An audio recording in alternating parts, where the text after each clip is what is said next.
Good evening all. എല്ലാവർക്കും ക്രിസ്റ്റലിന്റെ YouTube ചാനലിലേക്ക് സ്വാഗതം. നമ്മൾ ഇന്ന് ഡിസ്കസ് ചെയ്യുന്നത് കേരള HSST എക്സാമിനേഷൻ ഉണ്ടല്ലോ. അപ്പൊ അതില് നമുക്ക് സബ്ജക്റ്റ് ഉണ്ട്, ജനറൽ പേപ്പറും ഉണ്ട്. അപ്പൊ ജനറൽ പേപ്പറിന് ഏകദേശം 30 മാർക്കിന്റെ ചോദ്യങ്ങൾ ചോദിക്കും. എന്ന് പറഞ്ഞാൽ 30ഓളം ക്വസ്റ്റ്യൻസ് ചോദിക്കും. അപ്പൊ ഇന്ന് നമ്മൾ ഉദ്ദേശിക്കുന്നത് ജനറൽ പേപ്പറിൽ നിന്നും പ്രീവിയസ്ലി ചോദിച്ചിട്ടുള്ള types of questions as well as ആ ക്വസ്റ്റ്യൻസിന്റെ ആൻസേഴ്സ്, ഇനി പോസിബിളി എങ്ങനെ ചോദ്യങ്ങൾ വരാം, ആ ചോദ്യങ്ങളുടെ ഡീറ്റെയിൽ ആയിട്ടുള്ള ആൻസേഴ്സ് എങ്ങനെയാണ്, എന്തൊക്കെയാണ് ശ്രദ്ധിക്കേണ്ടത് തുടങ്ങിയിട്ടുള്ള കാര്യങ്ങളാണ്. അപ്പൊ എല്ലാവർക്കും ക്രിസ്റ്റലിന്റെ യൂട്യൂബ് ചാനലിലേക്ക് സ്വാഗതം. നമ്മൾ ഈ വീഡിയോ സ്റ്റാർട്ട് ചെയ്യാണ്. നിങ്ങൾ ചെയ്യേണ്ട ഒരു കാര്യം ലൈവ് പ്രീമിയർ ഡിസ്കഷൻ ആണ്. അപ്പൊ നിങ്ങൾ എല്ലാവരും എപ്പോഴും പറയുന്ന പോലെ ആക്റ്റീവായിട്ട് കൃത്യമായിട്ട് തന്നെ ആൻസേഴ്സ് കമന്റ് ചെയ്യാൻ വേണ്ടി ശ്രമിക്കണം. ലൈവ് ചാറ്റിൽ കമന്റ് ചെയ്യുക. വളരെ ഇമ്പോർട്ടൻ്റ് ആയിട്ടുള്ള ക്വസ്റ്റ്യൻസ് ആണ്. ഒരു പക്ഷെ നിങ്ങൾക്ക് അറിയുന്നുണ്ടാവില്ല, പക്ഷേ there will be one kind of possibility. നിങ്ങൾ എന്ത് അതിന് ആൻസർ കുത്തുമായിരുന്നു അല്ലെങ്കിൽ ശരിയാക്കുമായിരുന്നു എന്നുള്ളൊരു അസംഷനിൽ വായിച്ചിട്ട് ചെയ്യാൻ ശ്രമിക്കണം. കാരണം നമ്മൾ ഈ ഒരു സെഷനിലൂടെ ഉദ്ദേശിക്കുന്നത് ആ ക്വസ്റ്റ്യൻസ് നമ്മൾ പ്രാക്ടീസ് ചെയ്യുക, കാണുക, അല്ലെങ്കിൽ ആ ക്വസ്റ്റ്യൻസ് വരുന്ന സമയത്ത് നമ്മൾ എന്ത് ചെയ്യും എന്ന് പറയുന്ന ഒരു മെത്തേഡാണ് നമ്മൾ എടുക്കാൻ വേണ്ടി പോകുന്നത്. അപ്പൊ ആ രീതിയിൽ കാര്യങ്ങൾ മനസ്സിലാക്കി വെക്കുക. ഇതാണ് ബേസിക് പോയിന്റ്. കൂട്ടത്തിൽ വീഡിയോ ലൈക്ക് ചെയ്യാനും നിങ്ങളുടെ ബാക്കിയുള്ള ഫ്രണ്ട്സുമായിട്ടൊക്കെ ഒന്ന് ഷെയർ ചെയ്യാൻ വേണ്ടി റിക്വസ്റ്റ് ചെയ്യാണ്. മാക്സിമം യൂട്ടിലൈസ് ചെയ്യുക, നഷ്ടപ്പെടുത്തരുത് അവസരം. കൃത്യമായിട്ട് പാർട്ടിസിപ്പേറ്റ് ചെയ്യുക. നിങ്ങൾ വളരെ സമാധാനത്തോടെ സ്വസ്ഥമായിട്ട് തന്നെ ഈ പ്രോഗ്രാം മുഴുവനായിട്ട് കണ്ടു തീർക്കണം. എന്നാൽ നിങ്ങൾക്ക് അടുത്തൊരു എക്സാമിനേഷനിൽ ക്വസ്റ്റ്യൻസ് വരുന്ന സമയത്ത് നമ്മൾ ഇന്ന് ഡിസ്കസ് ചെയ്യുന്ന മെത്തേഡുകളും ചിന്തകളും ഒക്കെ വെച്ചിട്ട് നമുക്ക് പലപ്പോഴും ആൻസർ വേണ്ടി പറ്റും. ഈവൻ ചില ക്വസ്റ്റ്യൻസ് ചില മെത്തേഡ് മാറ്റിയിട്ട് റിപ്പീറ്റ് ചെയ്യാനുള്ള സാധ്യതയുണ്ട്. അപ്പോൾ ഒരിക്കലും മിസ്സാക്കരുത്. നിങ്ങൾ റെഡി ആണെങ്കിൽ ഒന്ന് തംസപ്പോ അല്ലെങ്കിൽ റെഡി എന്നുള്ള ഒരു മെസ്സേജ് ഒന്ന് കമന്റ് ചെയ്തേ, എന്നിട്ട് നമുക്ക് നമ്മുടെ ഡിസ്കഷൻ ആരംഭിക്കാൻ. I can see it here. നിങ്ങളുടെ കമന്റും കാര്യങ്ങളൊക്കെ എനിക്ക് കാണാൻ പറ്റും. ലൈവ് ചാറ്റ് ഉപയോഗിച്ചിട്ട് കമന്റ് ചെയ്താൽ മതി. അപ്പോൾ കൃത്യമായിട്ട് മനസ്സിലാക്കാൻ പറ്റും.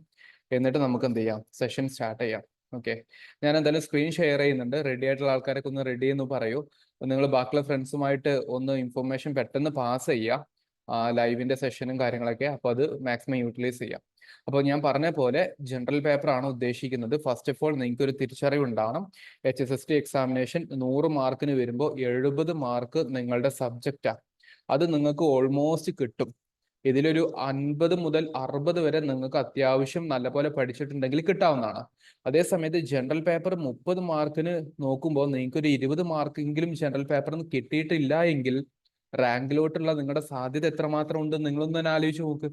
അപ്പൊ അതുകൊണ്ടാണ് പറയുന്നത് സെഷൻ പരിപൂർണമായിട്ട് മുഴുവനായിട്ട് അറ്റൻഡ് ചെയ്ത് കൃത്യമായിട്ട് പഠിച്ച് മനസ്സിലാക്കാൻ വേണ്ടി ശ്രമിക്കുക എന്നുള്ളത്. അപ്പൊ are you ready guys? Ready ആണോ? നിങ്ങളുടെ ഒരു കമന്റിന് വെയിറ്റ് ചെയ്യാണ്. നിങ്ങൾ റെഡി ആണോ? യെസ്, നമുക്ക് സ്റ്റാർട്ട് ചെയ്യാം. ഇവിടെ ഒന്നാമത്തെ ക്വസ്റ്റ്യൻ. ഞാൻ ആദ്യം നിങ്ങൾക്ക് എന്തൊക്കെയാണ് ജനറൽ പേപ്പറിൽ വരുന്നത് എന്നുള്ള ടോപ്പിക് ഒന്ന് ബ്രീഫ് ചെയ്ത് തരാം. എന്നാൽ നിങ്ങൾക്ക് കുറച്ചുകൂടി എളുപ്പമായിരിക്കും. ഇതുവരെ പഠിച്ച് തുടങ്ങാത്ത ആൾക്കാർ ഒന്ന് ശ്രദ്ധിക്കുക. ഒന്ന്, നിങ്ങൾക്ക് 30 മാർക്കിന് ഉണ്ട് എന്നുള്ള കാര്യം പറഞ്ഞു. അതിൽ നിങ്ങൾക്ക് ടീച്ചിങ് ആപ്റ്റിറ്റ്യൂഡിന് ചോദ്യങ്ങൾ ഉണ്ടാവും. ദെൻ രണ്ടാമത്തെ ഒരു ഏരിയ റിസർച്ച് ആപ്റ്റിറ്റ്യൂഡിന് ചോദ്യങ്ങൾ ഉണ്ടാവും.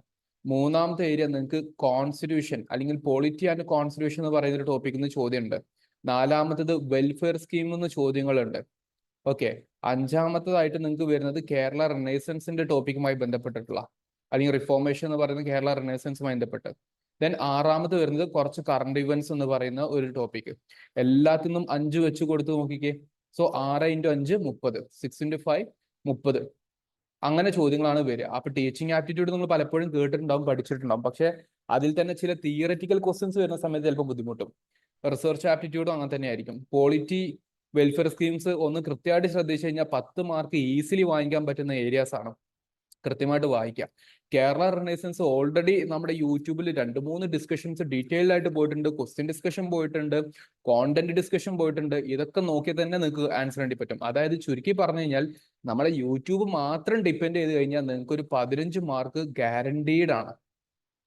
30-ൽ 50% ഗ്യാരണ്ടീഡ് ആണ് from our YouTube itself. അപ്പൊ ഇനി നിങ്ങൾ ചെയ്യേണ്ടത് ബാക്കി ടീച്ചിങ് ആപ്റ്റിറ്റ്യൂഡ്, റിസർച്ച് ആപ്റ്റിറ്റ്യൂഡ് നമ്മുടെ ക്ലാസിന്റെ ഭാഗമായിട്ട് നമ്മൾ ജനറൽ പേപ്പറിന്റെ ഭാഗമായിട്ട് ഇന്റഗ്രേറ്റ് ചെയ്തിട്ടുണ്ട്. അപ്പൊ അങ്ങനത്തെ കുറച്ച് കാര്യങ്ങൾ കൂടെ ഒന്ന് ലിങ്ക് ചെയ്യിപ്പിക്കാൻ വേണ്ടി ശ്രമിക്കുക എന്നുള്ള. എന്നിട്ട് നിങ്ങൾക്ക് ഒരു 20 to 25 മാർക്സ് എങ്കിലും നിർബന്ധമായിട്ട് നിങ്ങൾക്ക് ഇവിടുന്ന് പേപ്പർ 1 കിട്ടണം, ജനറൽ പേപ്പറിന് സ്കോർ ചെയ്യാൻ പറ്റണം. എങ്കിലേ നിങ്ങൾ ഈ എക്സാമിനേഷനിൽ പഠിച്ചത് കൊണ്ട് ഫൈനലി നിങ്ങൾ റാങ്ക് ലിസ്റ്റിൽ വരുമോ ഇല്ലെന്ന് ഉറപ്പിക്കാൻ പറ്റുള്ളൂ. അപ്പൊ ആ കാര്യം ശ്രദ്ധിക്കുക. അതുകൊണ്ട് ജനറൽ പേപ്പർ അത്രയും സിഗ്നിഫിക്കൻസ് ഉണ്ട്. ഓക്കെ, നമുക്ക് എന്തായാലും ഡിസ്കഷൻ ആരംഭിക്കാം. ഞാൻ ഇത്രയും പറഞ്ഞിട്ട് നമ്മളുടെ ക്വസ്റ്റ്യൻ ഡിസ്കഷനിലോട്ട് പോവാണ്. ഇതാണ് ഒന്നാമത്തെ ക്വസ്റ്റ്യൻ. ഓക്കെ, ടീച്ചിങ് ആക്ടിവിറ്റിയുമായി ബന്ധപ്പെട്ടുള്ള ഒരു ക്വസ്റ്റ്യൻ ആണ്. നിങ്ങൾ ചെയ്യേണ്ടത് ഇത്ര മാത്രം: ക്വസ്റ്റ്യൻ വളരെ കെയർഫുള്ളി വായിക്കുക, ആൻസേഴ്സ് കണ്ടെത്താൻ വേണ്ടിയുള്ള ഒരു ശ്രമം നിങ്ങളുടെ ഭാഗത്തുനിന്ന് ഉണ്ടാവുക. നിങ്ങൾ എല്ലാവരും ഇത് വായിച്ചിട്ടൊന്ന് ആൻസർ പെട്ടെന്ന് കമന്റ് ചെയ്യുക. ഇത് ആൻസർ ചെയ്യാൻ നിങ്ങൾക്ക് ഞാൻ മാക്സിമം തരാൻ വേണ്ടി പോകുന്നത് ഒരു 50 സെക്കൻഡ്സ്, 50 സെക്കൻഡ്സ് ആണ്. കാരണം നിങ്ങൾക്ക് സ്റ്റേറ്റ്മെന്റ് വൈസ് ആയിട്ടുള്ള വലിയ ക്വസ്റ്റ്യൻസ് ആയതുകൊണ്ട്. So your time starts now guys. പെട്ടെന്ന് വായിക്കി, മേക്ക് ഇറ്റ് ഫാസ്റ്റർ.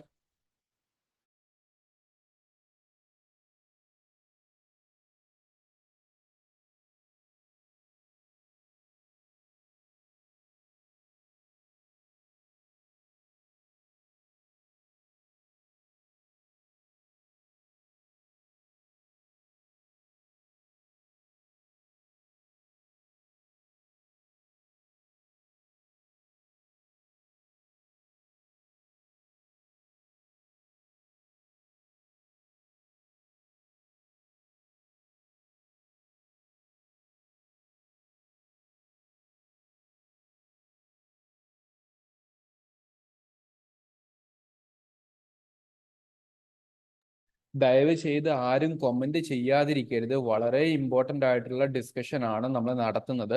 ചിലത് കോൺസെപ്ച്വൽ ആണ്, ചിലത് ഫാക്ച്വൽ ആണ്, ചിലത് തിയററ്റിക്കൽ ആണ്. പല രീതിയിലുള്ള ക്വസ്റ്റ്യൻസ് വരും. അപ്പൊ അത് കൃത്യമായിട്ട് നിങ്ങളൊന്ന് സമാധാനപരമായിട്ട് വായിച്ചിട്ട് നിങ്ങൾക്ക് ബെസ്റ്റ് എന്ന് തോന്നുന്നത് നിങ്ങൾ ആൻസർ ചെയ്യാൻ വേണ്ടി ശ്രമിക്കുക എന്നുള്ളതാണ് നിങ്ങൾ എടുക്കേണ്ട സ്റ്റെപ്സും മെഷേഴ്സും. So make sure that everyone comments. എല്ലാവരും കൊമെന്റ് ചെയ്യുന്നുണ്ട്. നിങ്ങൾ ഈ കൊമെന്റ് ചെയ്യാതെ ചുമ്മാ ഡിസ്കഷൻ കേട്ട് പോവുകയാണെങ്കിൽ ഞാൻ പറഞ്ഞുതരാം, നിങ്ങൾ പരീക്ഷകൾ എത്തുമ്പോഴും നിങ്ങൾക്ക് അതിന്റെ ഒരു എഫക്റ്റീവ്നെസ് ചിലപ്പം കിട്ടിക്കോണമെന്നുണ്ടാവില്ല. എഫക്റ്റീവ്നെസ് വേണോ, നിങ്ങൾ ഇപ്പൊ തന്നെ കൊമെന്റ് ചെയ്യുക. തെറ്റിക്കോട്ടെ, ഒരു പ്രശ്നവും. പക്ഷേ പക്ഷെ മേക്ക് ഷുവർ ദാറ്റ് നിങ്ങളത് കൊമെന്റ് ചെയ്യുന്നുണ്ടെന്നുള്ളത്. കാരണം നിങ്ങൾക്ക് എന്ത് തോന്നുന്നു എന്നുള്ളത് റിഫ്ലക്ട് ചെയ്യണ്ടേ. എന്നാലല്ലേ അത് ഇതിൽ വരുമോ ഇല്ല എന്നുള്ളത് നമുക്ക് അല്ലെങ്കിൽ ശരിയാകുന്നുണ്ടോ തെറ്റാകുന്നുണ്ടോ തിരിച്ചറിയാൻ പറ്റുള്ളൂ. ആ ഒരു സെൻസിൽ എല്ലാവരും കൊമെന്റ് ചെയ്യാം. പ്ലീസ് കൊമെന്റ് ഇറ്റ് ഗൈസ്, കേട്ടോ.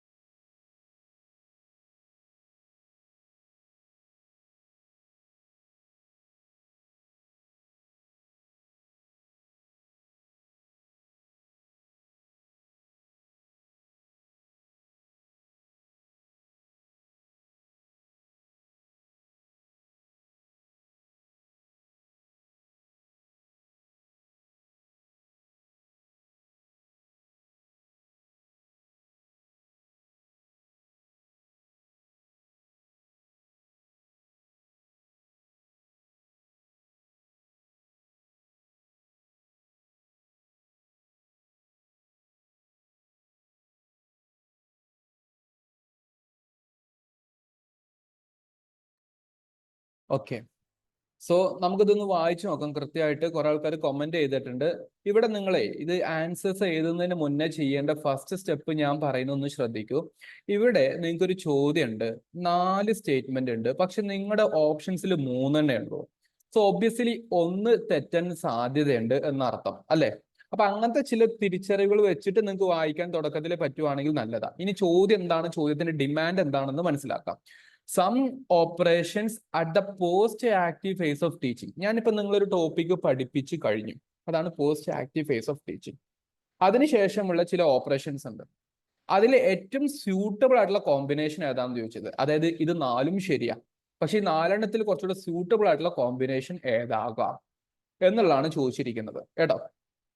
Defining the exact dimensions of the behavioural changes. ഞാൻ നിങ്ങളെ പഠിപ്പിച്ച് കഴിഞ്ഞതിന് ശേഷം നിങ്ങൾക്കുള്ള ബിഹേവിയറൽ ചേഞ്ചസും കാര്യങ്ങളെല്ലാം ഞാൻ കൃത്യമായിട്ട് അളക്കാനും മനസ്സിലാക്കാനും ഒരു ശ്രമം നടത്തുന്നു. Then selecting appropriate testing devices. Definitely ഞാൻ പഠിപ്പിച്ച് കഴിഞ്ഞത് നിങ്ങൾക്ക് കൃത്യമായിട്ട് മനസ്സിലായിട്ടുണ്ടോ അറിയാൻ 2 is must condition. Changing or improving strategies of teaching, അതും നിർബന്ധം. അപ്പൊ 2ഉം 3ഉം എന്തായാലും നിർബന്ധമാണെന്ന് മനസ്സിലായി. കാരണം ഇതില്ലാതെ നമുക്കൊന്നും ചെയ്യാൻ പറ്റത്തില്ല. പിന്നെ ഡയഗ്നോസിസ് ഓഫ് ദ ലേണേഴ്സ്, പഠിച്ച കുട്ടികളെ ഒന്ന് ഡയഗ്നൈസ് ചെയ്യുക, എന്താണ് അവരുടെ പ്രോബ്ലം എന്നുള്ളത് മനസ്സിലാക്കുക എന്നുള്ളതാണ്. അത് ആക്ച്വലി അടുത്തൊരു സ്റ്റെപ്പാണ്. അതായത് ആദ്യം നമ്മൾ ചെയ്യേണ്ടത് ബിഹേവിയറൽ ചേഞ്ച് ഉണ്ടോ എന്നുള്ളതിന് ഒരു കൃത്യമായിട്ടുള്ള ഒരു മാനദണ്ഡം നമുക്ക് വേണം. അതാണ് ഡിഫൈനിങ് ദ എക്സാക്ട് ഡയമെൻഷൻ എന്ന് പറയുന്നത്. അത് ചില ടെസ്റ്റിലൂടെ നമ്മൾ കണ്ടെത്തുന്നു, എന്നിട്ട് എന്തെങ്കിലും സ്ട്രാറ്റജിയിൽ മാറ്റങ്ങൾ വരുത്തുന്നു എന്നുള്ളത്. അപ്പൊ ഒരു 1, 2, 3 എന്ന് പറയുന്ന കോമ്പിനേഷൻ ആണ് വരുന്നത്. ഇത് പിന്നീട് നടക്കുന്ന ഒരു പോസ്റ്റ് എഫക്റ്റാണ്. ടെസ്റ്റ് ഒക്കെ കഴിഞ്ഞതിന് ശേഷം പിള്ളേർക്ക് പിന്നീട് എക്സാം കഴിഞ്ഞിട്ട് റിസൾട്ട് ഒക്കെ വരുന്ന സമയത്തുള്ളതാണ് ഡയഗ്നോസിസ് എന്ന് പറയുന്ന ഒരു വാക്ക് വരുന്നത്. ഓക്കെ, അപ്പൊ ഇത് നാലാമത് വേണമെങ്കിൽ നമുക്ക് ഒഴിവാക്കിയിട്ട് 1, 2, 3 കോമ്പിനേഷൻ എടുക്കാം. ആൻസർ വരുന്നത് ഓപ്ഷൻ ബി ആണ്. ഡി വെച്ചവർക്കൊക്കെ കൺഗ്രാറ്റ്സ്. ബാക്കിയുള്ളവർ ഇത് ഒരു കോൺസെപ്റ്റൽ ക്വസ്റ്റ്യൻ ആണ്. ഇങ്ങനത്തെ ക്വസ്റ്റ്യൻസ് ആൻസർ ചെയ്യാൻ കുറച്ച് ബുദ്ധിമുട്ടുണ്ടാവും. ഇവിടെ നമ്മൾ ഒരു ചിലപ്പം ലക്കിന്റെ ഫാക്ടർ ചിലപ്പം തിരിച്ചറിയണം. പക്ഷേ ഈ ഡയഗ്നോസിസ് എന്ന് പറയുന്ന ഒരു വാക്കുണ്ടല്ലോ, അതെല്ലാം കഴിഞ്ഞതിന് ശേഷമുള്ളതാണ്. എന്തായാലും ഡയഗ്നോസിസിന്റെ മുന്നേ എന്ത് നടക്കും? ബിഹേവിയറൽ ചേഞ്ചസ് കണക്കാക്കാനുള്ള ഡയമെൻഷൻസ് നമ്മൾ ഡിഫൈൻ ചെയ്തിരിക്കണം എന്നുള്ളതുണ്ട്. അതുകൊണ്ടാണ് 1 വരുന്നത്, അതുകൊണ്ടാണ് 4 ഒഴിവാക്കേണ്ടിയും വരുന്നത് എന്നുള്ള കാര്യം മനസ്സിലാക്കി വെക്കുക. Is that clear guys? Clear ആയിട്ടുണ്ടോ? ജസ്റ്റ് കോമന്റ് ഇറ്റ്, എന്നാലേ എനിക്ക് മനസ്സിലാവുള്ളൂ ഇത് ക്ലിയർ ആയിട്ടുണ്ടോ ഇല്ല എന്നുള്ളത്.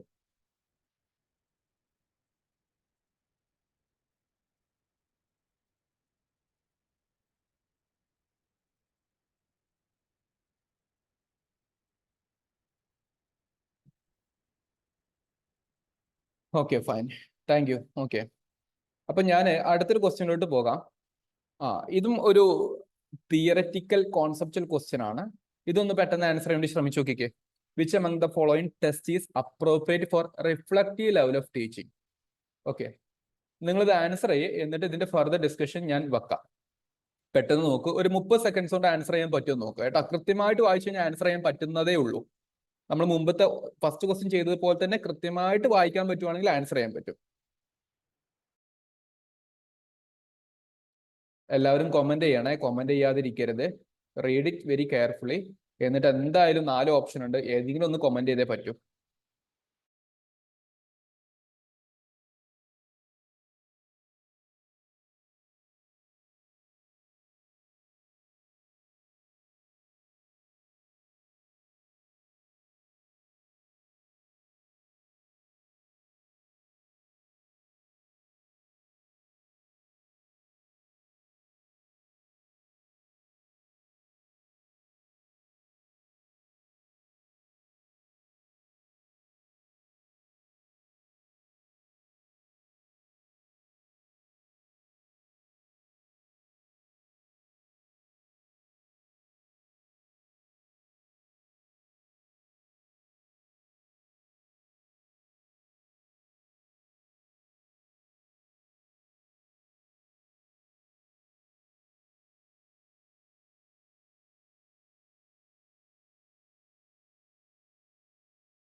ഓക്കെ, ഇതിന്റെ ആൻസേഴ്സ് കുറെ ആൾക്കാർ കമന്റ് ചെയ്യുന്നുണ്ട്, പക്ഷെ തെറ്റിപ്പോകാനുള്ള സാധ്യത കൂടുതലല്ലേ? എന്തുകൊണ്ടാന്ന് വെച്ച് കഴിഞ്ഞാല് ഏകദേശം ഒരുപോലെ തോന്നുന്നു. അപ്പൊ അവിടെ എനിക്ക് നിങ്ങളോട് പറയാനുള്ളത്, there are basically 3 types of levels of teaching എന്നുള്ളത്. പഠിപ്പിക്കാൻ 3 മെത്തേഡ് ഉപയോഗിക്കാം. ഒന്ന്, നിങ്ങൾ വേണമെങ്കിൽ ബൈ ഹാർട്ട് ചെയ്യിപ്പിക്കാം.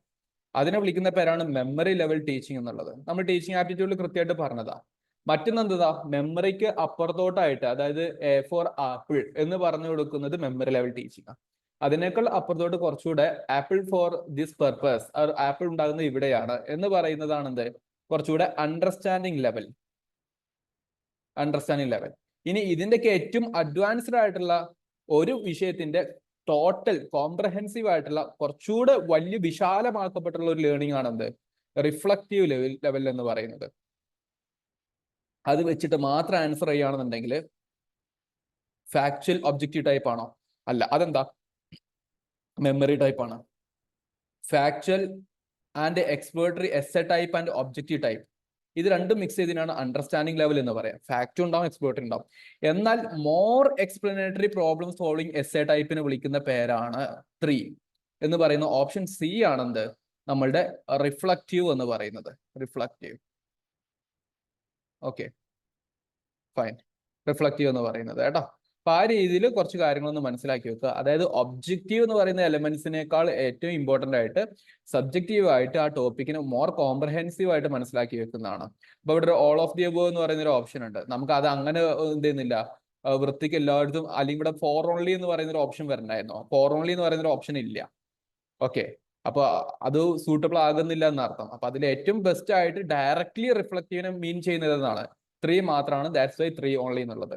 ഇനി നിങ്ങളുടെ പഠനത്തെ ഒന്നും കൂടി സിസ്റ്റമാറ്റിക് ആക്കാൻ വേണ്ടിയും അതുപോലെ പരീക്ഷയ്ക്ക് നിങ്ങൾക്ക് what kind of questions can be expected, ഇനി വരുവാണെങ്കിൽ പരീക്ഷയ്ക്ക് എന്ത് ചോദ്യം ചോദിക്കാം എന്ന് പറഞ്ഞുതരാൻ വേണ്ടി ഒരു പോയിന്റ് ഓഫ് വ്യൂയുടെ ഞാൻ ഇവിടെ ആഡ് ചെയ്യുന്നുണ്ട്. കൃത്യമായിട്ട് ശ്രദ്ധിക്കുക. ഇതുണ്ടോ മെമ്മറി ലെവൽ ടീച്ചിങ് എന്ന് പറയുന്നത്? ഇതിലെന്താ ഉദ്ദേശിക്കുന്നത്? എന്താ, the memory level teaching and learning are marked by teachers arrangement for the material to help or aid the process of quick recall, recognition and retention. അതായത് ഇവിടെ ടീച്ചർ ആയിരിക്കും ആക്റ്റീവ് റോൾ. ടീച്ചർ എന്ത് പറയുന്നോ അത് സ്റ്റുഡന്റ് അല്ലെങ്കിൽ ആ learner അത് കേൾക്കും എന്നുള്ളതാണ്. അപ്പൊ സ്റ്റുഡന്റ്, ടീച്ചറാണ് എവറിത്തിങ്. ടീച്ചർ പറയുന്നത് എന്തോ അത് ബൈഹാർട്ട് ചെയ്ത് പഠിക്കുക, അത് റീകോൾ ചെയ്യുക, റെക്കഗ്നൈസ് ചെയ്യുക, റീടെൻഷൻ തിരിച്ചു കൊണ്ടുവരാനുള്ള പവർ കൊണ്ടുവരിക. അതാണ് memory level, first level of teaching. സ്കൂളിൽ അല്ലെങ്കിൽ LKG-യിലൊക്കെ എടുക്കുന്ന ഒരു method of teaching. Understanding level എന്താണ്? ഇതിലോട്ട് കുറച്ചുകൂടെ കാര്യങ്ങൾ മനസ്സിലാക്കി കൊടുക്കുക എന്നുള്ളതാണ്.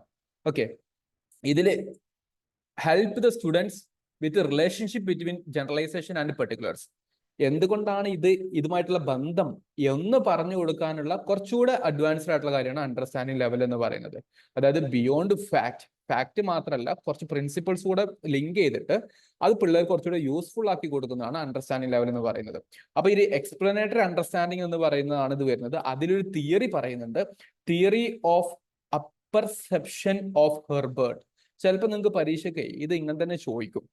Theory of apperception of Herbert എന്ന് പറയുന്ന തിയറി എന്തുമായി റിലേറ്റ് ചെയ്തിരിക്കുന്നതാണ്? ഇങ്ങനെ ഒരു ഡയറക്റ്റ് ക്വസ്റ്റ്യൻ എക്സ്പെക്ട് ചെയ്യാൻ പറ്റില്ലേ? അതുകൊണ്ട് ഇതൊന്ന് എഴുതി വെച്ചോ. അത് അണ്ടർസ്റ്റാൻഡിങ് ലെവൽ ഓഫ് ടീച്ചിങ്ങിൽ വരുന്നതാണ്. അതിൽ 3 സ്റ്റേജ് പറയുന്നുണ്ട്. Stage 1 the first stage is the stage primarily of sense activity. നമുക്ക് ആ ഒരു എന്താണ് എന്നുള്ളതിന്റെ ഒരു സെൻസ് ഉണ്ടാക്കി തരികയാണ്. അതിനുശേഷം മെമ്മറിയുടെ ഒരു സ്റ്റേജ് ആണ് വരുന്നത് കേട്ടോ. പിന്നീട് വരുന്നത് അതിനെ കോൺസെപ്ച്വലി മനസ്സിലാക്കാനുള്ള ഒരു ശ്രമം. ആദ്യം നമ്മൾ സെൻസിൽ അത് കൊണ്ടുവരിക, ആപ്പിൾ. ഇനി അതിനെന്ത് ചെയ്യാണ്, ആപ്പിൾ എന്നുള്ളതിന്റെ മെമ്മറി ആപ്ലിക്കേഷൻ കൊണ്ടുവരിക. പിന്നെ അതിനെ കുറച്ചുകൂടെ മനസ്സിലാക്കാനുള്ള 3 സ്റ്റേജുകൾ. അങ്ങനെ theory of apperception of Herbert എന്ന് പറയുന്ന ഒരു തിയറി ഉണ്ട് അണ്ടർസ്റ്റാൻഡിങ് ലെവലുമായി ബന്ധപ്പെട്ട് എന്നുള്ള ഒരു അഡീഷണൽ ഇൻഫർമേഷൻ അടുത്ത എക്സാമിനേഷൻ പോയിന്റ് ഓഫ് വ്യൂ ഒന്ന് പഠിച്ചു വെച്ചേക്കണേ. സംടൈംസ് ചോദിക്കാനുള്ള സാധ്യതയുണ്ട്, നെഗ്ലക്ട് ചെയ്യേണ്ട. ഓക്കെ, ഇതാണ് അണ്ടർസ്റ്റാൻഡിങ് ലെവൽ. നമ്മളുടെ ടോപ്പിക് എന്തായിരുന്നു? റിഫ്ലക്റ്റീവ് ലെവലാണ്. അതായത് കുറച്ചുകൂടെ മോർ കോംപ്രഹെൻസീവ് ആയിട്ടുള്ള ടോപ്പിക്കാണ് റിഫ്ലക്റ്റീവ് ലെവൽ എന്ന് പറയുന്നത്. ഇവിടെ എന്താണ്, the personal involvement of learner ആണ് കുറച്ചുകൂടെ കൂടുതൽ വരുന്നത്. And his intensity of feeling for obtaining a solution for the indicators of success. അതായത് ടീച്ചർക്ക് റോള് ഇവിടെ ചില ഗൈഡ് എന്ന രൂപത്തിലോട്ട് മാത്രമായിരിക്കും. അതിനേക്കാൾ ഇമ്പോർട്ടന്റ് ലേണർ ആയിരിക്കും വലിയ രീതിയിൽ ആക്റ്റീവായിട്ട് പഠിക്കുന്നത്. ഇതിനെ നമ്മൾ കോഗ്നിറ്റീവ് ഫീൽഡ് തിയറിയുമായിട്ട് ലിങ്ക് ചെയ്ത് വെക്കാറുണ്ട്. ഓക്കെ, കോഗ്നിറ്റീവ് ഫീൽഡ് തിയറി അതായത് എൻ്റെ സാഹചര്യങ്ങൾ, എൻ്റെ കപ്പാസിറ്റി ഓഫ് തിങ്കിങ്, എൻ്റെ ലെവൽ ഓഫ് റീഡിങ്, അങ്ങനെ എൻ്റെ ബിഹേവിയറൽ കാര്യങ്ങൾ ഉണ്ടാവില്ല. അതാണ് എൻ്റെ റിഫ്ലക്ഷനിൽ വരിക. ഞാൻ എന്ത് ചിന്തിക്കുന്നു, ഞാൻ എന്ത് വായിക്കുന്നു, ഞാൻ എന്ത് പഠിക്കുന്നു, എന്ത് മനസ്സിലാക്കുന്നു, അത് എൻ്റെ റിഫ്ലക്ഷനിൽ വരും. അതാണ് കോഗ്നിറ്റീവ് ഫീൽഡ് തിയറി എന്ന് പറയുന്നത് കേട്ടോ. ഇതാണ് ബേസിക്കലി മനസ്സിലാക്കി വെക്കേണ്ടത്. The learner is the centre of this approach. അതാണ് ഞാൻ പറഞ്ഞത്, ലേണർ ആണ് ഇവിടുത്തെ ഏറ്റവും അപ്രോച്ച്. ഇവിടെ എന്താണ്, ടീച്ചറാണ്. ഫൈൻ, ഇത്രയും കാര്യങ്ങൾ ബേസിക്കലി എന്ത് ചെയ്യുക, മനസ്സിലാക്കി വെക്കുക. അതിന്റെ അടിസ്ഥാനത്തിൽ ലേണർ തന്നെ ഒരു പ്രോബ്ലത്തിന് സൊല്യൂഷനും കാര്യങ്ങളും കൃത്യമായിട്ട് മനസ്സിലാക്കാനും കൊണ്ടുവരാനും ഒക്കെ ശ്രമിക്കുന്നുള്ളത്. Memory level, understanding level, reflective level. ഇത് നിങ്ങൾക്ക് മനസ്സിലായിട്ടുണ്ടോ? Comment it guys. Is that clear? Memory level, understanding level, reflective level. നിങ്ങളുടെ റെസ്പോൺസിനനുസരിച്ചിട്ടാണ് എനിക്ക് ഫർദർ എക്സ്പ്ലനേഷൻസും കാര്യങ്ങളൊക്കെ ആഡ് ചെയ്യാൻ പറ്റുള്ളൂ. ഉണ്ടെങ്കിൽ തീർച്ചയായിട്ടും അത് കമന്റ് ചെയ്യുക, മിസ്സാക്കരുത്. Something very important.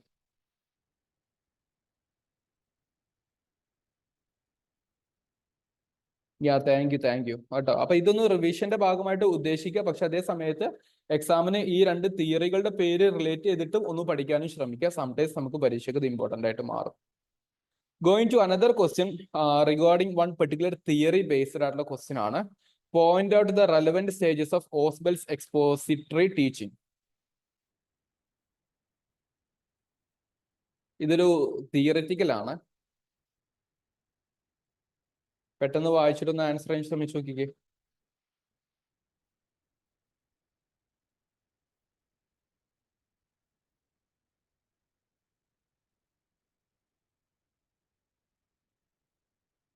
പെട്ടെന്നൊന്ന് കമന്റ് കിട്ടും. 30 സെക്കൻഡ്സ് കൊണ്ട് ഇങ്ങനത്തെ ക്വസ്റ്റ്യൻസ് ഒന്ന് വായിച്ചിട്ട് ആൻസർ ചെയ്യാൻ പറ്റുമോ എന്ന് ശ്രമിച്ചു നോക്കുക.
ഓക്കെ, ഓസ്ബൽ എന്ന് പറയുന്ന ഒരു അമേരിക്കക്കാരനാണ്. അദ്ദേഹത്തിന്റെ ടീച്ചിങ്ങുമായി ബന്ധപ്പെട്ടിട്ട് ഒരു തിയറി ഉണ്ട്, ഒരു അസിമുലേഷൻ തിയറി എന്നൊക്കെ പറയുന്ന ഒരു തിയറി ഉണ്ട്. ഞാൻ ഫുൾ ഡീറ്റെയിലോട്ട് അതിന്റെ ഡിസ്കഷൻ പോകുന്നില്ല.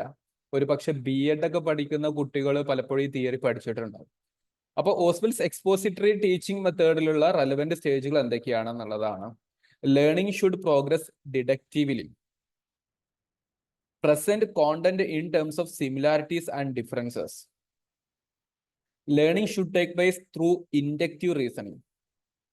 അപ്പൊ ലേണിംഗ് ഇൻഡക്റ്റീവ് ആണോ ഡിഡക്റ്റീവ് ആണോ എന്നുള്ളൊരു കാര്യം നിങ്ങൾക്കൊന്ന് അനലൈസ് ചെയ്യാൻ പറ്റി കഴിഞ്ഞാൽ തന്നെ ഇതിന്റെ ആൻസർ കണ്ടെത്താൻ പറ്റും. മാപ്പ് the something happened outside. Sorry for the inconvenience if you heard that particular sound. Okay. Map the അനലോഗീസ് between non and unknown എന്നുള്ളതാണ്. ഇതിന്റെ ആൻസർ ഒന്നുകൂടെ ഒന്ന് കമന്റ് ചെയ്യാൻ വേണ്ടി പെട്ടെന്ന് ശ്രമിച്ചു നോക്കിക്കേ. I B back very soon. Let me check what happened outside.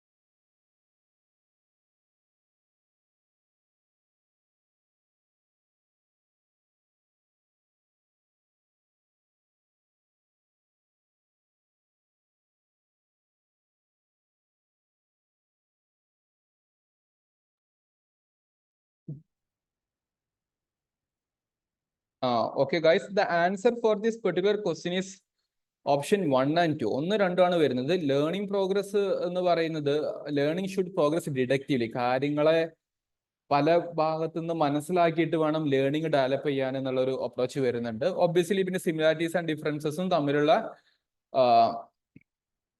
വ്യത്യാസങ്ങളും കാര്യങ്ങളും മനസ്സിലാക്കണം എന്ന് പറയുന്ന 1 and 2 സ്റ്റേറ്റ്മെന്റുകളാണ് ഓസ്ബൽസ് എക്സ്പോസിറ്ററി ടീച്ചിങ്ങിൽ പറയുന്നത്.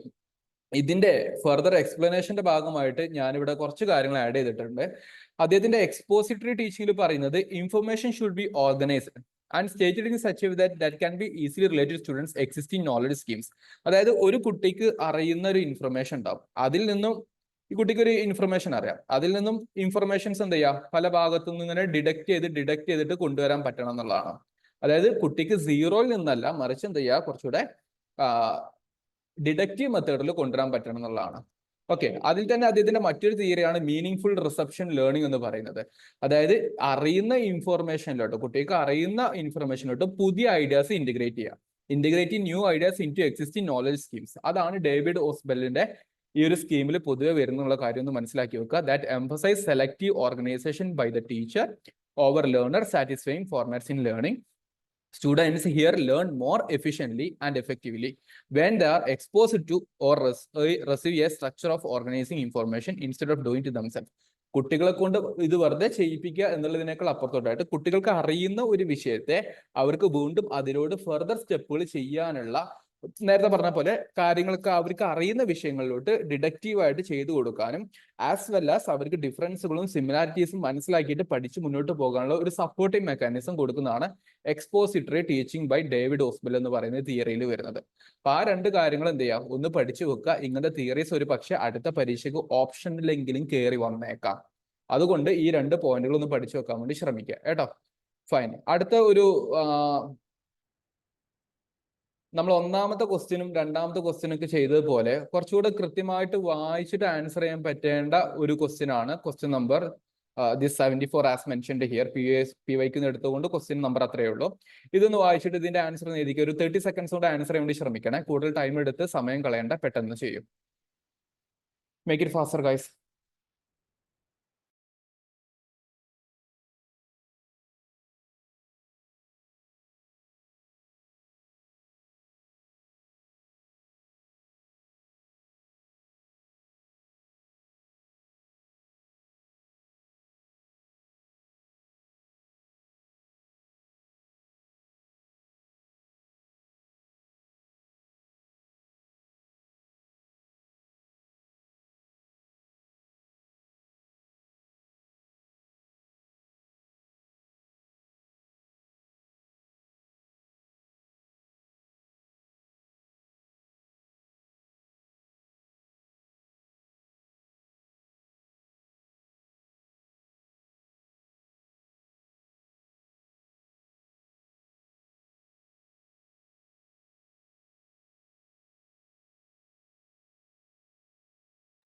എല്ലാവരും ആൻസർ ചെയ്യണേ. ക്വസ്റ്റ്യൻ ഒക്കെ വളരെ സിമ്പിൾ ആണ്. എന്ന് പറഞ്ഞു കഴിഞ്ഞാൽ നമുക്ക് ഇതിന്റെ കോൺസെപ്റ്റും കാര്യങ്ങളൊക്കെ അറിയുകയാണെങ്കിൽ വളരെ പെട്ടെന്ന് ആൻസർ ചെയ്യാൻ പറ്റും. ഓക്കെ, ചോദ്യം ഇങ്ങനെയാണ്. As A teacher, criterion referenced test,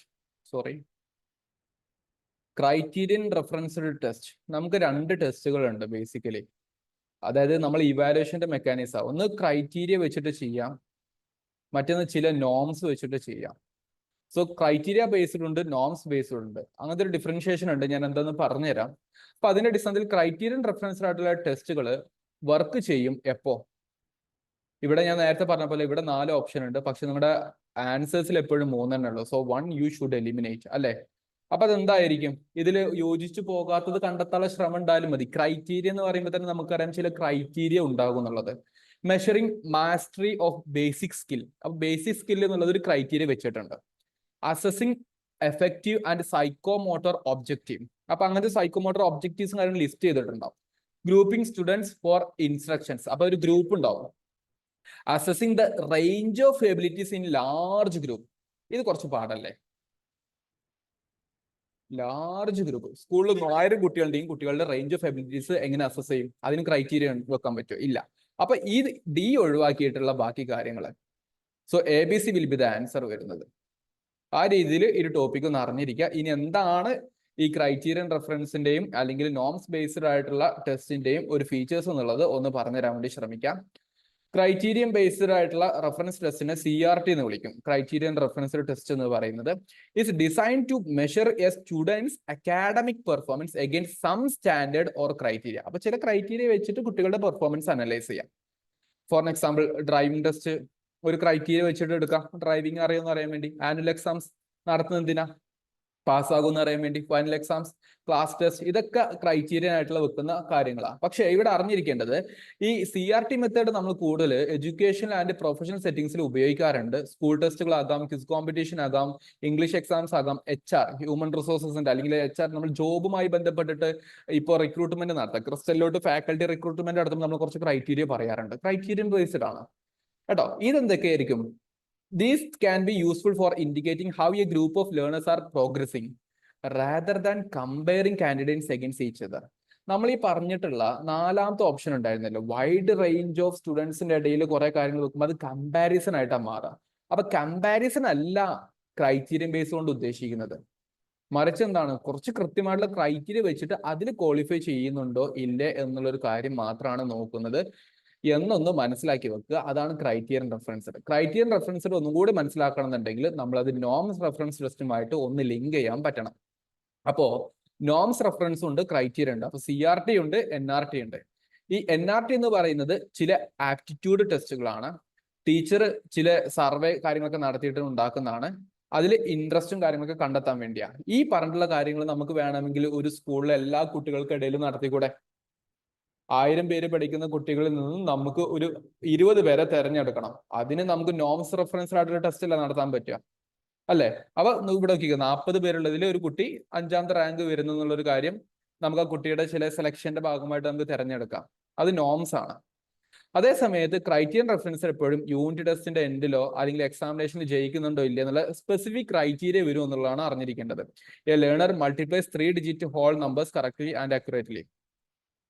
അതൊരു ക്രൈറ്റീരിയക്ക് ഒരു എക്സാമ്പിൾ പറഞ്ഞതാട്ടോ, ആ രീതിയിലൊന്നും അറിഞ്ഞിരിക്കുക. അപ്പൊ ഇതിൽ NRT പറയുന്നത് NRT compares individual result to the result of the other children. അത് വെക്കുന്നുണ്ട്. അതായത് NRT ബേസിക്കലി കമ്പയർ ചെയ്തിട്ട് 1000 പിള്ളേരെ എടുത്തിട്ട് 1000 പിള്ളേരെ പരസ്പരം അങ്ങോട്ടും ഇങ്ങോട്ടും നോംസിനെ അടിസ്ഥാനത്തിൽ കമ്പയർ ചെയ്തിട്ട് അവസാനം എടുക്കുന്ന 20 പേര്. പക്ഷെ CRT എന്ന് പറയുന്നത് എന്താണ്? അത് ക്രൈറ്റീരിയക്ക് വേണ്ടിയാണ് എന്ത് ചെയ്യുന്നത്, കമ്പയർ ചെയ്യുന്നത്. അതായത് ആ ക്രൈറ്റീരിയമായിട്ട് പിള്ളേർ മീറ്റപ്പ് ചെയ്യുന്നുണ്ടോ ഇല്ല എന്നുള്ളത്. അല്ലാതെ പിള്ളേരെ വെച്ചിട്ടുള്ള ഒരു വൈഡർ ഓഡിയൻസിന്റെ ഇടയിൽ അവർക്കിടയിലല്ല കമ്പാരിസൺ വരുന്നത്, ക്രൈറ്റീരിയമായിട്ട് അവർ മാച്ച് ചെയ്യുന്നുണ്ടോ ഇല്ല എന്നുള്ളത് മാത്രമാണ് നോക്കുന്നത്. അങ്ങനത്തെ ഒരു തിയറിയും കാര്യങ്ങളും ഉണ്ടെന്നുള്ള കാര്യം ഒന്ന് അറിഞ്ഞിരിക്കുക. ഫൈൻ. ഇത്രയും കാര്യങ്ങളാണ് ബേസിക്കലി അറിഞ്ഞിരിക്കേണ്ടത്. Hope it is clear. ഒരു നോംസും ക്രൈറ്റീരിയയും മനസ്സിലായല്ലോ. നോംസ് സ്റ്റുഡൻസിന്റെ ഇടയിലുള്ള ഒരു കമ്പാരിസണും കാര്യങ്ങളാണ്. ക്രൈറ്റീരിയകൾ വെച്ചിട്ട് അതിൽ സ്റ്റുഡൻസ് മാച്ചപ്പ് ആകുന്നുണ്ടോ ഇല്ല എന്നുള്ളത്. അങ്ങനത്തെ കുറച്ച് കാര്യങ്ങളൊന്ന് നോക്കി വെക്കുക. Is that clear guys? Clear ആണോ? ഏകദേശം ഒരു അരമണിക്കൂറായി നമ്മുടെ ഡിസ്കഷൻ തുടങ്ങിയിട്ട്. നമ്മൾ ഇത്രയും ക്വസ്റ്റ്യൻസും അതിന്റെ എക്സ്പ്ലനേഷനും പോസിബിളി അതിന്റെ കോൺസെപ്റ്റും എങ്ങനെ ക്വസ്റ്റ്യൻസ് വരാൻ സാധ്യത തുടങ്ങിയിട്ടുള്ള കാര്യങ്ങളൊക്കെ ഞാൻ പറയുന്നുണ്ട്. നമുക്കത് മനസ്സിലാകുന്നുണ്ടോ? വളരെ ഇമ്പോർട്ടൻ്റ് ആയിട്ടുള്ള ഡിസ്കഷൻ ആണ്, ഒരിക്കലും മിസ്സാക്കരുത്.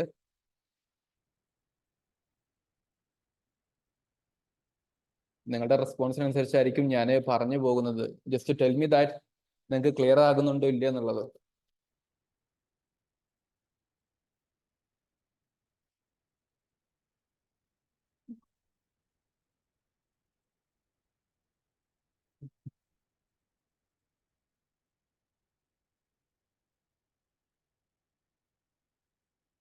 ഫൈൻ.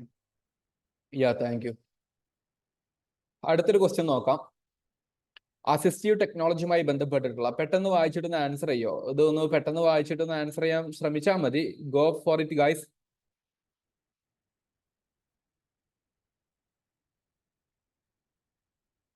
ഇങ്ങനത്തെ കുറച്ച് ടെക്നിക്കൽ ടേംസ് വരുമ്പോഴായിരിക്കും നിങ്ങൾക്ക് കൺഫ്യൂഷൻ ഉണ്ടാവുക. കൺഫ്യൂഷൻ ഒഴിവാക്കാൻ വേണ്ടിയാണ് ഞാൻ ഇപ്പൊ തന്നെ ഇത് പ്രാക്ടീസ് ചെയ്യണം എന്ന് പറയുന്നത്. അപ്പൊ ഇത് മിസ്സാക്കാതെ കൃത്യമായിട്ട് പഠിച്ചു പോവുക.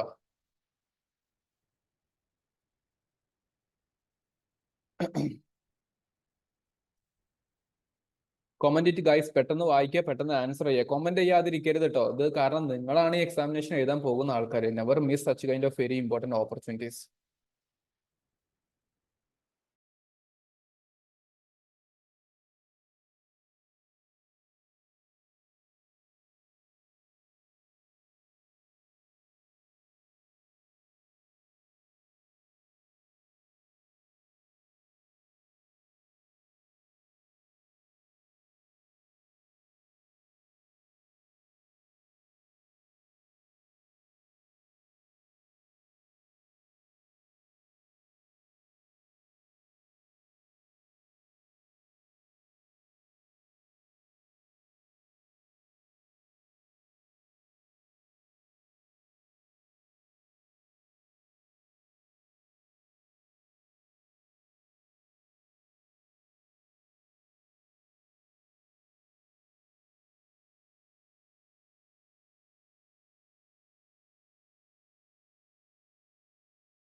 ഓക്കെ. സോ ഈ ഒരു ക്വസ്റ്റ്യനും ടെക്നിക്കലി വായിക്കാൻ പറ്റുവാണെങ്കിൽ ആൻസർ ചെയ്യാൻ പറ്റുന്ന ക്വസ്റ്റ്യൻ മാത്രമാണ്. ദ അസിസ്റ്റീവ് ടെക്നോളജീസ്, സഹായിക്കുന്ന ചില technologies applicable in educational institution with particular reference to digital technologies. കുറച്ച് ഡിജിറ്റൽ ആയിട്ടുള്ള ഇൻസ്ട്രുമെന്റ്സ് നിങ്ങളുടെ മുമ്പിൽ അവതരിപ്പിക്കുന്നു. Locate the most suitable one for the physical impairment group. Physical ആയിട്ടുള്ള ചില ഗ്രൂപ്പുകൾ. ഫോർ എക്സാമ്പിൾ, ഇത് മൗസ് ആണ്, ഇത് ഒരു റൈറ്റിംഗ് പാഡ് ആണ്. ഓക്കെ, ഇത് വെച്ചിട്ടാണ് ഞാൻ എഴുതുന്നത്. ഇതൊക്കെ ഫിസിക്കൽ ആയിട്ടുള്ള ഒരു സെറ്റ് ഓഫ് തിങ്സ് ആണ് കേട്ടോ. അപ്പൊ അങ്ങനത്തെ കുറച്ച് കാര്യങ്ങൾ. Screen reader, screen enlarger, speech recognition system, adaptive keyboards, touch screen, speech recognition system, speech synthesiser, reading tool, learning disability progress, braille embossers, software. അപ്പൊ തന്നെ നിങ്ങൾക്ക് ഒഴിവാക്കാം റീഡിംഗ് ടൂൾസ്. അതായത് ഇതിൽ ഫിസിക്കൽ മെത്തേഡിൽ ഇല്ലാത്ത കാര്യങ്ങളും ബേസിക്കലി നിങ്ങൾക്ക് ഒഴിവാക്കാം. ഓക്കെ, സ്പീച്ച് സിന്തസൈസർ എന്ന് പറയുന്നത്, റീഡിംഗ് ടൂൾസ് എന്ന് പറയുന്നത്, ലേണിംഗ് ഡിസബിലിറ്റി പ്രോഗ്രസ്. ഇതിവിടെ എന്തിനാ വന്നതെന്ന് എനിക്കറിയില്ല, യു കൻ ഒഴിവാക്കാം. സ്ക്രീൻ റീഡർ ഉണ്ട്, വായിക്കാൻ പറ്റുന്ന ചില കാര്യങ്ങൾ. സ്ക്രീൻ എൻലാർജർ, ഇത് എന്തിനാന്ന് എനിക്കറിയില്ല, എൻലാർജർ എന്തിനാന്നുള്ളത്. ലൈക്ക് അത് ഓൾറെഡി ഉണ്ട്, സ്ക്രീൻ റീഡറിൽ ഉണ്ടെങ്കിൽ പിന്നെ എൻലാർജറിന്റെ ആവശ്യം വരില്ല. പക്ഷേ ഈ രണ്ടാമത്തെ ഓപ്ഷൻ നോക്കി, അഡാപ്റ്റീവ് കീബോർഡ്സ് ഉണ്ട്, ടച്ച് സ്ക്രീൻ ഉണ്ട്. അതൊന്ന് കീബോർഡ് ആണ്, മറ്റൊന്ന് ടച്ച് സ്ക്രീൻ ആണ്. ഒരു ബോർഡ് നോക്കിയാൽ മതി. സ്പീച്ച് റെക്കഗ്നീഷൻ സിസ്റ്റംസ്, രണ്ടാണ് ഇതിൽ കറക്റ്റ് ആയിട്ട് ഉത്തരം വരുന്നത്. അപ്പൊ ഇതിൽ നിങ്ങൾ കുറച്ചുകൂടെ ആലോചിച്ച് നോക്കുക, ഇവിടെ ഫിസിക്കൽ ഇമ്പയർമെന്റ് ഗ്രൂപ്പിൽ വരുന്നത് ഏതാണെന്നുള്ളത്. ബെസ്റ്റ് ഓപ്ഷൻ വരുന്നത് സെക്കൻഡ് വൺ ആണ്. അങ്ങനെയാണ് ഈ ഉത്തരം വരുന്നത് കേട്ടോ. ഇനി നമ്മൾ ഇതുവരെ ഡിസ്കസ് ചെയ്തിരിക്കുന്നത് ടീച്ചിങ് ആൻഡ് റിസർച്ച് ആപ്റ്റിറ്റ്യൂഡുമായി ബന്ധപ്പെട്ടിട്ട് റിലേറ്റ് ചെയ്യുന്ന ചില ക്വസ്റ്റ്യൻസ് ആണ്. ഇനി നമ്മൾ പോളിറ്റി വെൽഫെയർ സ്കീംസ് എന്നാണ് കൂടുതൽ ക്വസ്റ്റ്യൻസ് ഡിസ്കസ് ചെയ്യുന്നത്. കൃത്യമായിട്ട് ശ്രദ്ധിച്ച് കേൾക്കുക, വളരെ ഇമ്പോർട്ടന്റ് ആണ്. കുറെ കുട്ടികൾക്ക് ഇത് ബാക്ക്ഗ്രൗണ്ട് നോളജ് ഇല്ലാത്തതുകൊണ്ട് കിട്ടാറില്ല. And here is your first question guys. നമുക്ക് ഡീറ്റെയിൽഡ് ഡിസ്കഷൻ പോകണം. ബട്ട് മേക്ക് ഷുവർ ദാറ്റ് എല്ലാവരും കമന്റ് ചെയ്യുന്നുള്ള കാര്യം എനിക്ക് ഉറപ്പ് വരുത്തണം. Please comment your answers. 10 seconds മിസ്സാക്കല്ലി, 10 seconds. Preamble of Indian constitution എവിടുന്നാ ബോറോ ചെയ്തിരിക്കുന്നത്? പെട്ടെന്ന്.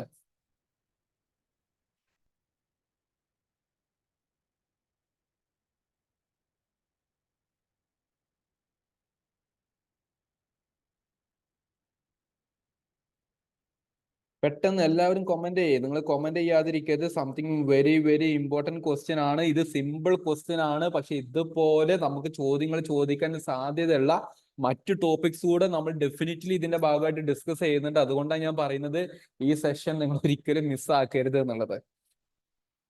Fine.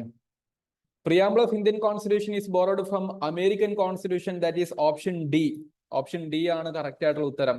Very good those who made it correct. ഇത് വളരെ ഇമ്പോർട്ടന്റ് ആണ്. കോൺസ്റ്റിറ്റ്യൂഷനിൽ സ്കെഡ്യൂൾസ് ഇമ്പോർട്ടന്റ് ആണ്, അതുപോലെ ബോറോഡ് ഫീച്ചേഴ്സ് ഇമ്പോർട്ടന്റ് ആണ്. Salient features of Indian constitution something very important ആണ്. അപ്പൊ അങ്ങനത്തെ കുറച്ച് കാര്യങ്ങൾ പഠിച്ചു വെക്കുക. Fundamental rights important, duties important, DPSP important, ഇങ്ങനത്തെ കുറച്ച് കാര്യങ്ങൾ ഇമ്പോർട്ടന്റ് ആണ്. അതിന്റെ ഭാഗമായിട്ടുള്ള ഒരു ക്വസ്റ്റ്യൻ ചോദിച്ചു. ഞാൻ ഡീറ്റെയിൽ ആയിട്ടുള്ള ഒരു ആൻസർ എക്സ്പ്ലനേഷൻ പെട്ടെന്ന് പറഞ്ഞു പോകുന്നുണ്ട്. നിങ്ങൾ ഒന്ന് ആലോചിച്ച് നോക്കുക. ഈ ഒരു ഡിസ്കഷന്റെ ഭാഗമായിട്ട് കുറച്ച് കാര്യങ്ങൾ ഇവിടെ ആഡ് ചെയ്യുന്നുണ്ട്, ഒന്ന് ശ്രദ്ധിക്കുക കേട്ടോ. ഗവൺമെന്റ് ഓഫ് ഇന്ത്യ ആക്ട് 1935 ഉണ്ട്. ഇതിൽ നിന്നാണ് മോസ്റ്റ് ഓഫ് ദ ഫീച്ചേഴ്സ് നമ്മൾ എടുത്തിരിക്കുന്നത്. അപ്പൊ കൃത്യമായിട്ട് കുറച്ച് കാര്യങ്ങൾ പഠിച്ചു വെച്ചോ, പരീക്ഷയ്ക്ക് നിങ്ങൾക്ക് ചോദ്യങ്ങൾ ചോദിക്കും. ഒന്ന്, ഫെഡറൽ സ്കീം, യൂണിയനും സ്റ്റേറ്റും തമ്മിലുള്ള federal scheme. Office of governor, ഇത് ഇമ്പോർട്ടന്റ് ആണ്, പഠിച്ചു വെക്കുക. ജുഡീഷ്യറി നമ്മൾ ഇവിടുന്ന് എടുക്കുന്നുണ്ട്, അമേരിക്കയിൽ നിന്നൊക്കെ എടുക്കുന്നുണ്ട്. നമ്മൾ അമേരിക്ക പറയുന്ന സമയത്ത് കണ്ടോ, independence of judiciary, judicial review, ഇങ്ങനത്തെ കാര്യങ്ങൾ, അതുപോലെ removal of supreme court and ഹൈക്കോടതി ജഡ്ജസ്, ഇങ്ങനത്തെ കാര്യങ്ങൾ പറയുന്നുണ്ട്. അപ്പൊ judiciary government of India act 1935 എന്നുണ്ട്, US എന്നുണ്ട്. പിന്നെ PSC, അപ്പൊ ഗവർണർ, PSC ഇങ്ങനത്തെ കാര്യങ്ങൾ ഇവിടെ വളരെ ഇമ്പോർട്ടന്റ്. ഈവൻ എമർജൻസി പ്രൊവിഷൻസ് എടുക്കുന്നുണ്ട്. ഇത് ഇമ്പോർട്ടന്റ് ആണ്, പഠിച്ചു വെച്ചോണം. പരീക്ഷയ്ക്ക് നിങ്ങൾക്ക് ചിലപ്പം ക്വസ്റ്റ്യൻസ് തന്നിട്ട് ഓപ്ഷൻ തന്നിട്ട് ഇതിൽ ഏതൊക്കെയാണ് ഗവൺമെന്റ് ഓഫ് ഇന്ത്യ ആക്ട് 1935 എടുത്തിരിക്കുന്നത്, എടുക്കാതെന്ന് ചോദിക്കും. വളരെ ഇമ്പോർട്ടന്റ് ആണ്. അപ്പോൾ ഇത്രയും കാര്യങ്ങൾ ഒന്ന് നിന്ന് പഠിക്കാം. ബ്രിട്ടീഷ് കോൺസ്റ്റിറ്റ്യൂഷൻ, ബ്രിട്ടീഷുകാരാണല്ലോ നമ്മൾ ഭരിച്ചത്. അപ്പൊ അവിടെ നിന്നാണ് നമ്മൾ പാർലമെന്ററി ഫോം എടുക്കുന്നത്, റൂൾ ഓഫ് ലോ എടുക്കുന്നത്.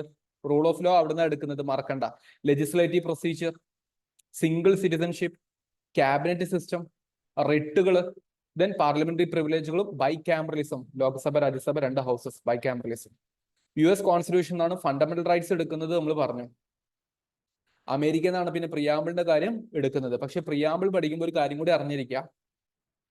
1946 ഡിസംബർ 13 എന്റെ ബർത്ത്ഡേ ആണ്, ഡിസംബർ 13. അതുകൊണ്ട് ഞാൻ അത് ഓർത്ത് വെക്കുന്നത്. അന്ന് ഒബ്ജക്റ്റീവ് റെസൊല്യൂഷൻ എന്ന് പറഞ്ഞിട്ട് നെഹ്റു അവതരിപ്പിച്ചത് എന്തോ അതാണ് പിന്നീട് പ്രിയാമ്പിൾ ആയിട്ട് മാറുന്നത്, ഒബ്ജക്റ്റീവ് റെസൊല്യൂഷൻ. പരീക്ഷയ്ക്ക് ചിലപ്പോൾ അങ്ങനെയും ചോദിക്കും, അതുകൊണ്ട് മറക്കണ്ട കേട്ടോ. ഐറിഷ് കോൺസ്റ്റിറ്റ്യൂഷൻ, അയർലാൻഡിൽ നിന്നാണ് നമ്മൾ DPSP എടുക്കുന്നത് കേട്ടോ. പിന്നെ രാജ്യസഭയിലോട്ടുള്ള നോമിനേഷനും പ്രസിഡന്റിന്റെ ഇലക്ഷനും. ഇത്രയും കാര്യങ്ങൾ ബേസിക്കലി ഒന്ന് അറിഞ്ഞിരിക്കാൻ വേണ്ടി ശ്രമിക്കാം. കനേഡിയൻ കോൺസ്റ്റിറ്റ്യൂഷൻ എന്നാണ് ഫെഡറേഷൻ വിത്ത് സ്ട്രോങ് സെന്റർ വരുന്നത്. ഫെഡറേഷൻ വിത്ത് സ്ട്രോങ് സെന്റർ വരുന്നുള്ള കാര്യം ഒന്ന് അറിഞ്ഞിരിക്കുക. ഫൈൻ, ഫെഡറേഷൻ വിത്ത് സ്ട്രോങ് സെന്റർ. പിന്നെ റെസിജ്വറി പവേഴ്സ് സെന്ററിന്റെ അടുത്താണ് വരുന്നത്.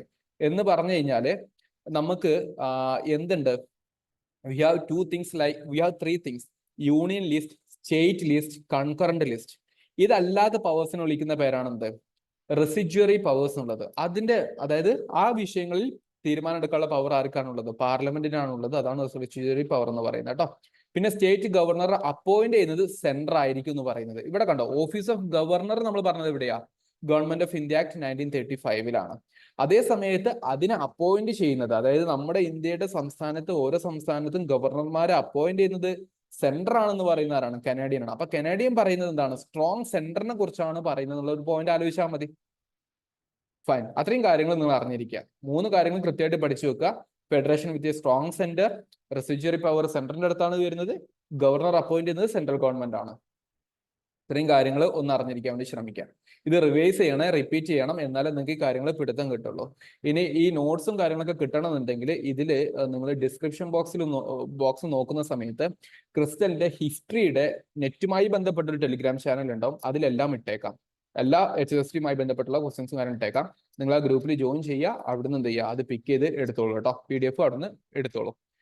ഓസ്ട്രേലിയൻ കോൺസ്റ്റിറ്റ്യൂഷൻ എന്നാണ് കൺകറന്റ് ലിസ്റ്റ് വരുന്നത്. ഇത് ഇമ്പോർട്ടൻ്റ് ആണ്, പരീക്ഷയ്ക്ക് ചോദിക്കും. ഞാൻ ഇപ്പൊ പറഞ്ഞ പോലെ 3 ലിസ്റ്റിൽ കൺകറന്റ് ലിസ്റ്റ് ഉണ്ട്. അത് ഓസ്ട്രേലിയൻ കോൺസ്റ്റിറ്റ്യൂഷൻ എന്നാണ് വരുന്നുള്ള കാര്യം അറിഞ്ഞിരിക്കുക. Freedom of trade, commerce and intercourse, ഇങ്ങനത്തെ കുറച്ച് കാര്യങ്ങൾ അത് അത്ര ഇമ്പോർട്ടന്റ് അല്ല. പക്ഷെ joint sitting of house of parliament ഇതുകൂടെ അറിഞ്ഞിരിക്കുക. അപ്പൊ ഓസ്ട്രേലിയ എന്ന് 2 കാര്യങ്ങൾ, ഒന്ന് കോൺകറന്റ് ലിസ്റ്റും, 2 പാർലമെന്റിന്റെ 2 ഹൗസുകളുടെ സിറ്റിംഗും. അതായത് ഒരു ബില്ല് ഡെഡ് ലോക്ക് ആയി കഴിഞ്ഞാൽ പാർലമെന്റ് ഒരുമിച്ചിരിക്കും, രാജ്യസഭയും ലോകസഭയും, എന്നിട്ട് സ്പീക്കർ അത് പ്രിസൈഡ് ചെയ്യും. അതിനെ വിളിക്കുന്ന പേരാണ് ജോയിന്റ് സിറ്റിംഗ് എന്നുള്ളത്. വൈമർ കോൺസ്റ്റിറ്റ്യൂഷൻ ജർമ്മനിയുടെ കോൺസ്റ്റിറ്റ്യൂഷൻ ആണ്. അവിടെ നിന്നാണ് ഫണ്ടമെന്റൽ റൈറ്റ്സിന്റെ സസ്പെൻഷൻ ഡ്യൂറിങ് എമർജൻസി എന്ന് പറയുന്ന ഒരു ഫീച്ചർ വരുന്നത്. ഇനി സോവിയറ്റിന്റെ കോൺസ്റ്റിറ്റ്യൂഷൻ, USSRന്റെ കോൺസ്റ്റിറ്റ്യൂഷന് വന്നിട്ടുള്ളതാണ് ഫണ്ടമെന്റൽ ഡ്യൂട്ടീസ് എന്നുള്ളത്. അപ്പൊ ഫണ്ടമെന്റൽ റൈറ്റ്സ് വരുന്നിടത്താണ് US എന്ന്, ഫണ്ടമെന്റൽ ഡ്യൂട്ടീസ് വരുന്നിടത്താണ് USSR എന്ന്. ഇങ്ങനത്തെ കുറച്ച് കാര്യങ്ങൾ പഠിക്കാം. ഫൈൻ, അതിൽ ഫണ്ടമെന്റൽ ഡ്യൂട്ടീസ് വരുന്നുണ്ട്, ആസ് വെൽ ആസ് നമ്മുടെ പ്രിയാമ്പിളിലുള്ള സോഷ്യൽ, ഇക്കണോമിക് ആൻഡ് പൊളിറ്റിക്കൽ ജസ്റ്റിസുകൾ പറയുന്നത് എവിടുന്നാണ്, USSR എന്നാണ്. പ്രിയാമ്പിൾ അല്ല ഞാൻ പറഞ്ഞത്, പ്രിയാമ്പിളിന്റെ അകത്തുള്ള ചില കോണ്ടന്റുകളുണ്ട്, അത് എവിടുന്നാ വരുന്നത്, USSR എന്നാണ് വരുന്നത്. ഫ്രഞ്ച് കോൺസ്റ്റിറ്റ്യൂഷനിൽ നിങ്ങൾക്കറിയാം ദ ലിബർട്ടി, ഇക്വാലിറ്റി, ഫ്രറ്റേണിറ്റി എന്ന് പറയുന്നത്, അത് പ്രിയാമ്പിളിലുണ്ട്, അത് ഫ്രഞ്ച് കോൺസ്റ്റിറ്റ്യൂഷൻ ആണ് വരുന്നത്. ജസ്റ്റിസിന്റെ കാര്യങ്ങൾ എവിടെ വരുന്നത്, USSRന്റെ കോൺസ്റ്റിറ്റ്യൂഷൻ ആണ് വരുന്നത്. ഇനി സൗത്ത് ആഫ്രിക്കയുടെ കോൺസ്റ്റിറ്റ്യൂഷൻ വരുന്നതാണ് എന്ത്, election of members of Rajya Sabha, constitution amendment. ഇത് ജസ്റ്റ് ഒന്ന് അറിഞ്ഞിരിക്കണം. ഞാൻ നിങ്ങൾക്ക് ഒരു ക്വസ്റ്റ്യൻ ഇട്ട് തരാണ്, ഒന്ന് ആൻസർ വേണ്ടി ശ്രമിക്കാം. ഏത് ആർട്ടിക്കിൾ പ്രകാരമാണ് ഇന്ത്യൻ കോൺസ്റ്റിറ്റ്യൂഷനെ അമെൻഡ് ചെയ്യാൻ പറ്റുന്നത്, അല്ലെങ്കിൽ അമെൻഡ് ചെയ്യാൻ പറ്റുന്ന ഇന്ത്യൻ കോൺസ്റ്റിറ്റ്യൂഷന്റെ ആർട്ടിക്കിൾ ഏതാണ്? ഒന്ന് കമന്റ് ചെയ്തേ.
Okay fine. So constitution amend ചെയ്യുന്ന ആർട്ടിക്കിൾ എന്ന് പറയുന്നത് ആർട്ടിക്കിൾ 368 ആണ്. അത് മറക്കരുത് കേട്ടോ, ചിലപ്പോൾ പരീക്ഷയ്ക്ക് നേരിട്ട് ചോദിക്കാതെ.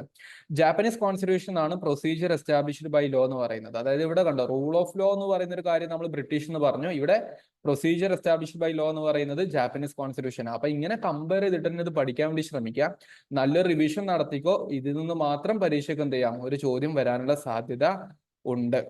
ഒന്ന് പെട്ടെന്ന് വായിച്ചു നോക്കിക്കേ. ഒന്ന് പെട്ടെന്ന് വായിച്ചിട്ട് നമുക്ക് എന്ത് ചെയ്യാം, അടുത്ത ക്വസ്റ്റ്യൻ ഡിസ്കഷനിലോട്ട് പോകാം. Make it faster. ഓക്കെ, ഞാൻ എഴുത്തുകളൊന്ന് മാറ്റുന്നുണ്ട്. ഒന്ന് പെട്ടെന്നൊന്ന് വായിക്കേ.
ഓക്കെ, ഇനി ബാക്കി നമുക്ക് ഡിസ്കഷനിലോട്ട് പോകാം. നിങ്ങൾക്ക് ഇത് കൃത്യമായിട്ടൊന്ന് വായിച്ചേക്കണം, വളരെ ഇമ്പോർട്ടന്റ് ആണ്. പരീക്ഷയ്ക്ക് നിങ്ങൾക്ക് ചോദ്യം ഇവിടുന്ന് വരും. ഇത് ബേസ് ചെയ്തിട്ട് എന്തായാലും ഒരു ക്വസ്റ്റ്യൻ വരും. അപ്പൊ ഇതിന്റെ നോട്ട് ഞാൻ എന്ത് ചെയ്യാം, PDF ആയിട്ട് ഞാൻ പറഞ്ഞ പോലെ ടെലിഗ്രാമിൽ ഞാൻ അപ്ലോഡ് ചെയ്തിട്ടേക്കാം. നിങ്ങൾ അവിടുന്ന് നോക്കിയെടുക്കുക കേട്ടോ, എന്നിട്ട് കൃത്യമായിട്ട് വായിക്കാം. അടുത്തൊരു ക്വസ്റ്റ്യൻ ആണ് ഇത്. കുറച്ച് സിമ്പിൾ ക്വസ്റ്റ്യൻ ആണ്. ബേസിക്സ് അറിയുന്ന ആൾക്കാർക്ക് പെട്ടെന്ന് ആൻസർ ചെയ്യാൻ പറ്റുന്ന ഒരു ക്വസ്റ്റ്യൻ ആണ്. പെട്ടെന്ന് വായിച്ചിട്ടൊന്ന് ആൻസർ ചെയ്തേ. Make it faster guys. ഒരു 15 സെക്കൻഡ്സ് അത്ര എടുക്കാവൂ, കൂടുതൽ എടുക്കരുത്. കാരണം നമുക്ക് സമയം കൂടി പ്രാക്ടീസ് ചെയ്യണമല്ലോ, അതുകൊണ്ടാണ്. പെട്ടെന്ന് ഒന്ന് ആൻസർ ചെയ്യാൻ വേണ്ടി ശ്രമിക്കുക.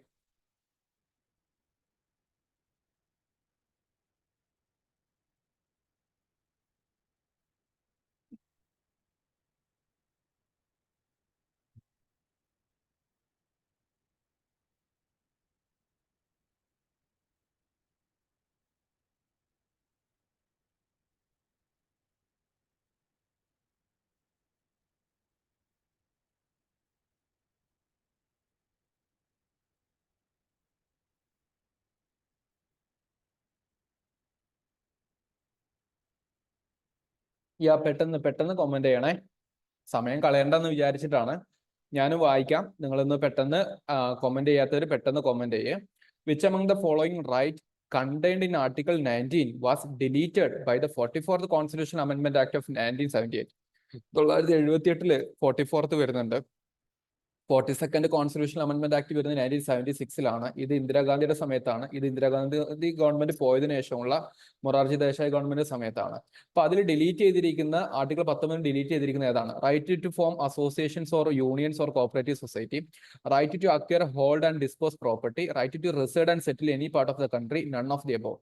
ഇങ്ങനത്തെ ക്വസ്റ്റ്യൻ വരുന്ന സമയത്ത് നിങ്ങൾ ഒന്ന് ആലോചിച്ചാൽ മതി. ഇതില് ആർട്ടിക്കിൾ 19 ആവട്ടെ, അല്ലെങ്കിൽ ഫണ്ടമെന്റൽ റൈറ്റിന്റെ ഭാഗമായിട്ട് ഫണ്ടമെന്റൽ റൈറ്റ് ആണ് എന്ന് നമുക്ക് തോന്നുന്നത്, ഇപ്പോഴും നിലനിൽക്കുന്നത് തോന്നുന്നത് ഏതാണോ അതവിടെ നിർത്തുക, അല്ലാത്ത ഒഴിവാക്കുക. Right to form association, union or cooperative societies നമുക്ക് ഉണ്ടാക്കാനുള്ള അവകാശമല്ലേ? അതുകൊണ്ടല്ലേ ഒരുപാട് യൂണിയൻകാരും അസോസിയേഷൻസ് ഒക്കെ നടക്കുന്നത്. അപ്പൊ ഇതുണ്ട്. ഇനി right to reside and settle any part of the country, പറ്റിക്കൂടെ? സിറ്റിസൺ ആയിരിക്കുന്ന എനിക്ക് ഇന്ത്യയിലെ എവിടെ വേണമെങ്കിലും താമസിച്ചൂടെ പ്രോപ്പർട്ടി വാങ്ങിച്ചിട്ട്? യെസ്, അത് പറ്റും. പക്ഷെ ഇതിൽ right to acquire, hold and dispose property എന്ന് പറയുന്നത് ഫണ്ടമെന്റൽ റൈറ്റിൽ നിന്ന് എടുത്ത് കളയുന്നുണ്ട്. ഇതാണ് ബി ആണ് ഉത്തരം വരുന്നത്. അപ്പൊ ഞാൻ ഇവിടെ കൃത്യമായിട്ട് നിങ്ങൾക്ക് അതിന്റെ ലിസ്റ്റ് കൊടുത്തിട്ടുണ്ട്, ഒന്ന് പെട്ടെന്ന് വായിക്കാം. ആർട്ടിക്കിൾ 19 6 റൈറ്റുകളെ കുറിച്ചാണ് പറയുന്നത്. 6 റൈറ്റുകൾ, ടോട്ടലി 6 ഫണ്ടമെന്റൽ റൈറ്റ്സ് ഉള്ളത്. അതിൽ ആർട്ടിക്കിൾ 19 അകത്ത് തന്നെ 6 വരുന്നുണ്ട്. Freedom of speech and expression, നമുക്ക് ഒരു വിഷയത്തെ കുറിച്ച് അഭിപ്രായം പറയുക. Freedom of assembly, form association, movement within Indian territory, trip പോവുക, ദെൻ എവിടെയെങ്കിലും താമസിക്കുക, നമുക്ക് ഇഷ്ടമുള്ള ജോലി ചെയ്യുക. ഇതൊക്കെയാണ് ആർട്ടിക്കിൾ 19 വരുന്നത്. അതുകൊണ്ട് ഇത് കൃത്യമായിട്ട് പഠിച്ചു നോക്കുക. ഇങ്ങനത്തെ ചില ചോദ്യങ്ങളും സ്പെസിഫിക് ആയിട്ട് വരും. ഫണ്ടമെന്റൽ റൈറ്റ്സ് റിവൈസ് ചെയ്യാത്തവർ കൃത്യമായിട്ട് എന്താണ് ഉദ്ദേശിക്കുന്നത് എന്നുള്ളത് ഒരു തവണയെങ്കിലും വൃത്തിക്ക് റിവൈസ് ചെയ്ത് കഴിഞ്ഞാൽ നിങ്ങൾക്ക് ആൻസർ ചെയ്യാൻ പറ്റും. ഓക്കെ, അടുത്തൊരു ക്വസ്റ്റ്യൻ ആണ്. പെട്ടെന്ന് വായിക്കുക. Which among the following is not a correct statement. ഇത് ചോദിച്ചിരിക്കുന്നത് ഇന്റർസ്റ്റേറ്റ് കൗൺസിലുമായി ബന്ധപ്പെട്ടുള്ള ഒരു ചോദ്യമായിരുന്നു. അതായത് സെൻട്രൽ സ്റ്റേറ്റ് റിലേഷൻഷിപ്പിലാണ് ഇത് വരിക. സെൻട്രും സ്റ്റേറ്റ്, നമ്മൾ ഫെഡറലിസം എന്ന് പറയുന്ന ഒരു കോൺസെപ്റ്റ് ഇല്ല, അതിൽ വരുന്നതാണ് ഇന്റർസ്റ്റേറ്റ് കൗൺസിൽ എന്ന് പറയുന്നത്. അതുമായി ബന്ധപ്പെട്ട് 4 ഓപ്ഷൻ തന്നിട്ട് ഇതിൽ ശരിയല്ലാത്ത ഏതാണെന്ന് ചോദിച്ചിരിക്കുന്നത്. നിങ്ങൾ വായിച്ചിട്ട് നിങ്ങൾക്ക് തെറ്റായിട്ട് തോന്നുന്നത് ഏതാണോ അതൊന്ന് പിക്ക് ചെയ്യും, പെട്ടെന്നൊന്ന് ആൻസർ ചെയ്യും. ഞാൻ ഇതിന്റെ ഫർദർ എക്സ്പ്ലനേഷനും വരാൻ സാധ്യതയുള്ള 1-2 മറ്റ് അപ്രോച്ചുകളും പറഞ്ഞുതരാം. അപ്പൊ അത് ഒന്ന് പെട്ടെന്ന് നമുക്ക് പഠിച്ചു വെക്കാം. അതുകൊണ്ട് ഇത് പെട്ടെന്നൊന്ന് നിങ്ങൾ ആൻസർ ചെയ്യാൻ വേണ്ടി ശ്രമിക്കും. 10 സെക്കൻഡ്സ് പെട്ടെന്ന്.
ഓക്കെ, ഈ ഇന്റർസ്റ്റേറ്റ് കൗൺസിലുമായി ബന്ധപ്പെട്ടിട്ട് അറിഞ്ഞിരിക്കേണ്ടത്, സർക്കാരിയ കമ്മീഷൻ എന്ന് പറയുന്ന ഒരു കമ്മീഷന്റെ റെക്കമെൻഡേഷൻ അടിസ്ഥാനത്തിലാണ് ഇന്റർസ്റ്റേറ്റ് കൗൺസിൽ ഫോം ചെയ്തുള്ള ഒരു സ്റ്റേറ്റ്മെന്റ് ഉണ്ട്. അപ്പൊ ഇവിടെ ഒരു കമ്മീഷന്റെ പേര് കണ്ടിട്ടില്ലേ? സംടൈംസ് നിങ്ങൾക്ക് കമ്മീഷൻ ബേസ്ഡ് ആയിട്ടുള്ള ക്വസ്റ്റ്യൻസും എക്സ്പെക്ട് ചെയ്യാം കേട്ടോ. പിന്നെ ഇന്റർസ്റ്റേറ്റ് കൗൺസിൽ 1990 സമയത്താണ് ഉണ്ടാക്കിയിട്ടുള്ളത്. President of India is a chairman of interstate council. സ്റ്റേറ്റുകൾ തമ്മിലുള്ള ഒരു കോമ്പിനേഷൻ ആയതുകൊണ്ട് അത് പ്രസിഡന്റ് ആണ് ചെയർമാൻ എന്നാ പറഞ്ഞിരിക്കുന്നത്. ആക്ച്വലി ഇതാണ് തെറ്റ്, പ്രൈം മിനിസ്റ്റർ ആണ് കേട്ടോ വരുന്നത് എന്നുള്ളതാണ് അറിഞ്ഞിരിക്കേണ്ടത്. ആർട്ടിക്കിൾ 263 ഓഫ് ഇന്ത്യൻ കോൺസ്റ്റിറ്റ്യൂഷനിലാണ് ഇന്റർസ്റ്റേറ്റ് കൗൺസിലിനെ കുറിച്ച് പറയുന്നത്. അപ്പോൾ പ്രൈം മിനിസ്റ്റർ ആണെന്നുള്ള കാര്യം ബേസിക്കലി എന്ത് ചെയ്യുക, ഒന്ന് മനസ്സിലാക്കാനും ശ്രമിക്കുക. These are some of the very important statement that you should know. ഇനി അതേ സമയത്ത് ഇനി വരുന്ന പരീക്ഷയ്ക്ക് നിങ്ങൾ അറിഞ്ഞിരിക്കേണ്ട കുറച്ച് പ്രധാനപ്പെട്ട ലാൻഡ്മാർക്ക് തിങ്സ് ആണ് പറയുന്നത്. ഒന്ന് ശ്രദ്ധിക്കാം. നമുക്ക് സെൻട്രൽ സ്റ്റേറ്റുമായി ബന്ധപ്പെട്ടിട്ടുള്ള സെൻട്രുണ്ട് സ്റ്റേറ്റ് ഗവൺമെന്റ് തമ്മിലുള്ള റിലേഷൻഷിപ്പ് സ്മൂത്ത് ആയിരിക്കണമല്ലോ. അതിനുവേണ്ടി നമുക്ക് പല അപ്ഡേറ്റ്സുകളുണ്ട്. അതിന്റെ ഭാഗമായിട്ടാണ് ARC committee, administrative reform committee എന്ന് പറയുന്ന കമ്മിറ്റി ആദ്യമായിട്ട് 1966 ഫോം ചെയ്തത്. പിന്നീട് 69 രാജ്മാനാർ കമ്മിറ്റി എന്ന് പറയുന്ന മറ്റൊരു കമ്മിറ്റി വരുന്നുണ്ട്. 1973 അനന്തപൂർ സാഹിബ് റെസൊല്യൂഷൻ വരുന്നുണ്ട്, ലെറ്റ് ഇറ്റ് ബി. പിന്നെ ഇതൊന്ന് പഠിച്ചു വെക്കുക, രാജ്മാനാർ കമ്മിറ്റി അതുമായി ബന്ധപ്പെട്ട് അറിഞ്ഞിരിക്കുക. 1983 വന്നിട്ടുള്ള സർക്കാരി കമ്മീഷന്റെ അടിസ്ഥാനത്തിലാണ് 1990 എന്ത് ചെയ്തിട്ടുള്ളത്, ഇന്റർസ്റ്റേറ്റ് കൗൺസിൽ ഫോം ചെയ്തത് കേട്ടോ. പിന്നീട് 2007 വന്നിട്ടുള്ള മറ്റൊരു കമ്മീഷനാണ് പൂഞ്ചി കമ്മീഷൻ. അതുകൊണ്ട് ഈ 3 കമ്മീഷന്റെ പേരെങ്കിലും നിങ്ങൾ കൃത്യമായിട്ട് അറിഞ്ഞിരിക്കണം. പരീക്ഷയ്ക്ക് ചോദിക്കും ഇതുമായി ബന്ധപ്പെട്ട്. എവിടെയെങ്കിലും നിങ്ങൾക്ക് ആൻസേഴ്സിൽ ഓർമ്മ വരാൻ പറ്റുകയാണെങ്കിൽ നല്ലതാ. 1 administrative reform committee, 2 Rajamannar committee, 3 Sarkaria, 4 Punchhi commission. ഇത് കൃത്യമായിട്ട് അറിഞ്ഞിരിക്കുക. ഇത് ഒന്നാമത്തേതായിരുന്നു ആദ്യം, പിന്നെ രണ്ടാമത്തത് പിൽക്കാലഘട്ടത്തിൽ വരുന്നുണ്ട്. അപ്പോൾ എന്താണ് സർക്കാരിയ കമ്മീഷൻ എന്നുള്ളതിന്റെ ഏകദേശം ഐഡിയ നിങ്ങൾക്ക് കിട്ടിയിട്ടുണ്ടാവും അല്ലെ? സർക്കാരിയ കമ്മീഷൻ എന്ന് പറയുന്നത് ദാറ്റ് റെക്കമെൻഡഡ് ആർട്ടിക്കിൾ 356. ഇത് നമ്മുടെ എമർജൻസിയുമായി ബന്ധപ്പെട്ടിട്ടുള്ള ഒരു ഇഷ്യൂല് പറയുന്ന ഒരു ടോപ്പിക്കാണ്. അപ്പൊ അങ്ങനത്തെ ഇൻഡെപ്ത് ഡീറ്റെയിൽസ് ഇവിടെ പറയുന്നുണ്ട്. ഞാനിപ്പോ ഇത് കൂടുതൽ ഡിസ്കഷന് വിധേയമാക്കുന്നില്ല. പക്ഷെ അറ്റ്ലീസ്റ്റ് നിങ്ങൾ പരീക്ഷയിൽ അറിഞ്ഞിരിക്കുക, Sarkaria commission, Punchhi commission, Rajamannar committee, ഇതെല്ലാം സെൻട്രൽ സ്റ്റേറ്റ് റിലേഷൻഷിപ്പുമായി ബന്ധപ്പെട്ട് അല്ലെങ്കിൽ ഫെഡറലിസവുമായി ബന്ധപ്പെട്ടിട്ടുള്ള കമ്മീഷൻസ് ആണ് എന്നുള്ളത് അറ്റ്ലീസ്റ്റ് എങ്കിലും നിങ്ങൾ അറിഞ്ഞിരിക്കാൻ വേണ്ടി ശ്രമിക്കണം. നിങ്ങൾക്ക് വേണമെങ്കിൽ ഇതിന്റെ ഫർദർ ഡീറ്റെയിൽസും ഡിസ്കഷനൊക്കെ വായിക്കണം, പഠിക്കണം എന്ന് തോന്നുവാണെങ്കിൽ ഞാൻ പറഞ്ഞ പോലെ നോട്ട്സ് ടെലിഗ്രാമിൽ നിന്ന് കിട്ടും. അപ്പൊ ടെലിഗ്രാമിൽ നിന്ന് എന്ത് ചെയ്യുക, നിങ്ങളത് എടുത്ത് ജസ്റ്റ് ഒന്ന് വായിച്ചു വിടുക. കൂടുതൽ സമയം കളയരുത്, കാരണം നിങ്ങളുടെ എക്സാമിനേഷന്റെ അത്രയും ഇൻഡെപ്തിൽ നിങ്ങൾ പഠിക്കേണ്ട ആവശ്യമില്ല. ബട്ട് ജസ്റ്റ് അറിഞ്ഞിരിക്കുക. കൂട്ടത്തിൽ additionally exam point of view നിങ്ങൾ അറിഞ്ഞിരിക്കേണ്ട പ്രധാനപ്പെട്ട ഒരു പോയിന്റ് കൂടെ ഉണ്ട്. അതാണ് ഞാനിവിടെ പറയാൻ വേണ്ടി പോകുന്നത്. നിങ്ങൾക്ക് ഞാൻ പറഞ്ഞ പോലെ നമ്മുടെ ഷെഡ്യൂൾ 7 ഓഫ് ഇന്ത്യൻ കോൺസ്റ്റിറ്റ്യൂഷൻ, നമ്മുടെ 7ാമത്തെ ഷെഡ്യൂളിൽ നമ്മൾ 3 ലിസ്റ്റുകളായിട്ട് ഡിവൈഡ് ചെയ്തിട്ടുണ്ട്. Union list, state list, then concurrent list. Union list എന്ന് പറഞ്ഞാൽ സെൻട്രൽ ഗവൺമെന്റിന് നിയമം ഉണ്ടാക്കാനുള്ള പവറുള്ള ചില മാറ്റേഴ്സ് ആണ്. അതായത് നിങ്ങൾ ദേശീയ തലത്തിലെ ഇന്റർനാഷണൽ അല്ലെങ്കിൽ നാഷണൽ ഇമ്പോർട്ടൻസ് ഉള്ള ടോപ്പിക് നിങ്ങൾ ആലോചിച്ചാൽ മതി. ഡിഫൻസ്, കേരളത്തിന് ഡിഫൻസിൽ നിയമം ഉണ്ടാക്കാൻ പറ്റും ഇല്ല? അത് ഇന്ത്യയുടെ ഒരു സെൻട്രൽ അല്ലെങ്കിൽ നാഷണൽ ആൻഡ് ഇന്റർനാഷണൽ ലെവലിൽ വരുന്ന ടോപ്പിക്കാണ്. ബാങ്കിങ്, കേരളത്തിൽ മാത്രം ബാങ്കുകൾ തീരുമാനിച്ചു കഴിഞ്ഞാൽ സ്റ്റേറ്റ് ബാങ്ക് ഓഫ് ഇന്ത്യക്ക് പ്രവർത്തിക്കാൻ പറ്റില്ല. കറൻസി ഇന്ത്യയുടേതാണ്, കേരളത്തിനായിട്ട് കറൻസി ഇല്ലല്ലോ. ഫോറിൻ അഫയേഴ്സ്, കേരളത്തിന് തീരുമാനം എടുക്കാൻ പറ്റുമോ? ഇല്ല. കമ്മ്യൂണിക്കേഷൻ പറഞ്ഞു കഴിഞ്ഞാൽ ഇവിടെ ഉദ്ദേശിക്കുന്നത് കമ്മ്യൂണിക്കേഷൻ നെറ്റ്വർക്ക് സിസ്റ്റം ആട്ടോ. അപ്പൊ അങ്ങനത്തെ കാര്യങ്ങളൊക്കെ യൂണിയൻ ലിസ്റ്റേ വരുള്ളൂ. അപ്പൊ ഈ ലിസ്റ്റുകൾ അറിഞ്ഞിരിക്കുക, ചിലപ്പം ലിസ്റ്റുകൾ വെച്ചിട്ട് ചോദിക്കും. അതേ സമയത്ത് പോലീസ്, സ്റ്റേറ്റിന്റെ അകത്ത് വരുന്നതാണ് സ്റ്റേറ്റ് പോലീസ്. കേരള പോലീസ് എന്ന് പറയുന്നത് ലോ ആൻഡ് ഓർഡർ മെയിൻറ്റെയിൻ ചെയ്യാനാണ്. സ്റ്റേറ്റിനകത്തുള്ള ട്രേഡ്, അഗ്രികൾച്ചർ, ഇറിഗേഷൻ, ഇതൊക്കെ സ്റ്റേറ്റ് ലിസ്റ്റിൽ വരുന്ന. ഇത് മാത്രമല്ല കേട്ടോ, 60+ വരുന്നുണ്ട്, 60-ലേറെ വരുന്നുണ്ട്. ബട്ട് ഇത്രയും കാര്യങ്ങളെങ്കിലും ആ നേച്ചറെങ്കിലും അറിഞ്ഞിരിക്കുക. പക്ഷെ അതേ സമയത്ത് സെൻട്രൽ ഗവൺമെന്റ് സ്റ്റേറ്റ് ഗവൺമെന്റ് ഒരുമിച്ച് നിയമം ഉണ്ടാക്കാൻ പറ്റുന്ന ചില മേഖലകളാണ്.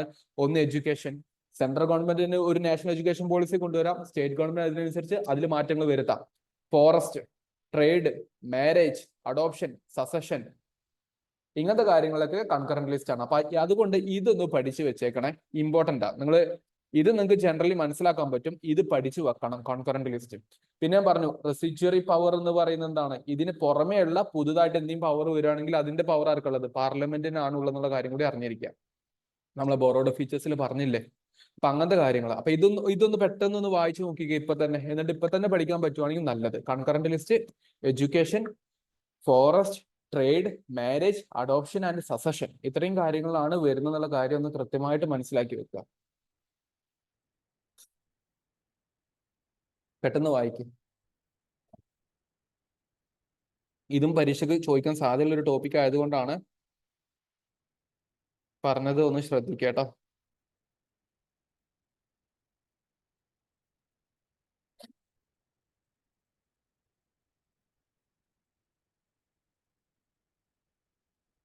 അടുത്ത ക്വസ്റ്റ്യനിലോട്ട് പോവാണ്. സിമ്പിൾ ക്വസ്റ്റ്യൻ ആണ്. Who will determine that a bill is money bill or not? നിങ്ങൾ ഇത്രയേ ഉള്ളൂ. പാർലമെന്റിൽ നമ്മൾ എന്ത് അവതരിപ്പിക്കുകയാണെങ്കിലും അതിന് ബില്ല് എന്ന് വിളിക്കാം. അത് പാർലമെന്റിൽ ഡിസ്കഷനും കാര്യങ്ങളൊക്കെ കഴിഞ്ഞിട്ട് പ്രസിഡന്റിന്റെ അടുത്തെത്തും. പ്രസിഡന്റ് അത് ഒപ്പിട്ട് കഴിഞ്ഞാൽ മാത്രമാണ് ഒരു ബില്ല് എന്ത് ചെയ്യുന്നത്? ആക്ട് ആയിട്ട് മാറുന്നത്. അപ്പൊ പാർലമെന്റിൽ ഒരു ബില്ല് നമ്മൾ ആദ്യം അവതരിപ്പിക്കുന്നത് ലോകസഭയിലാണെന്ന് വിചാരിക്കുക. അത് ലോകസഭയിൽ പാസ്സാക്കി കഴിഞ്ഞാൽ അത് രാജ്യസഭയിലോട്ട് പോകും, അല്ലെങ്കിൽ തിരിച്ച് എവിടെയാണോ അവതരിപ്പിക്കുന്നത് അങ്ങനെ. അങ്ങനെ രണ്ടിനു ശേഷമാണ് പ്രസിഡന്റിന്റെ അടുത്ത് അവസാനം എത്തുക. പ്രസിഡന്റ് ഒപ്പിട്ട് കഴിഞ്ഞാൽ മാത്രം, സൈൻ ചെയ്ത് കഴിഞ്ഞാൽ മാത്രമാണ് എന്ത് ചെയ്യുന്നത്? അത് ആക്ട് ആയിട്ട് മാറുള്ളൂ. പക്ഷേ പാർലമെന്റിൽ അവതരിപ്പിക്കുന്ന ബില്ലുകൾക്ക് തന്നെ ഓർഡിനറി ബിൽ, അങ്ങനെ മണി ബിൽ എന്നൊക്കെ പറഞ്ഞൊരു ബില്ലിന്റെ കാറ്റഗറൈസേഷൻ ഉണ്ട്. ആ ബില്ലില് മണി ബില്ലാണോ അല്ലേ എന്ന് തീരുമാനിക്കുന്നത് ആരാണ്?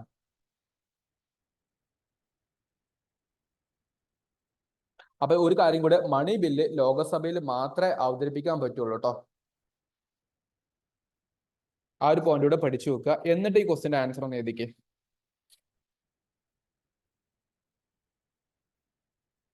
പെട്ടെന്ന് ആൻസർ ചെയ്യണേ, സമയം കളയരുത്.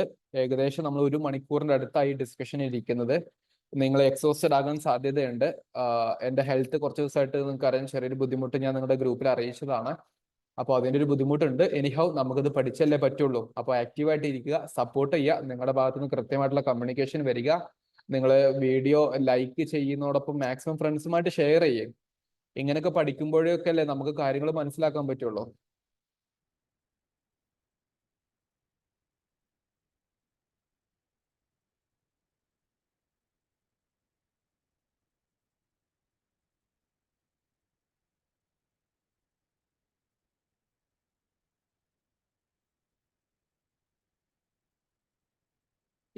കുറെ ആൾക്കാർ പറഞ്ഞിട്ടുണ്ട് ഉത്തരം വരുന്ന സ്പീക്കർ ആണ് കേട്ടോ. കാരണം അറിഞ്ഞിരിക്കേണ്ടത് ലോകസഭയിൽ മാത്രമാണ് ഇത് ഇൻട്രൊഡ്യൂസ് ചെയ്യാൻ പറ്റുമെന്ന് പറഞ്ഞു. ലോകസഭയുടെ ഹെഡ് ആരാണ്? സ്പീക്കർ ആണ്. He's the house of leader of the house.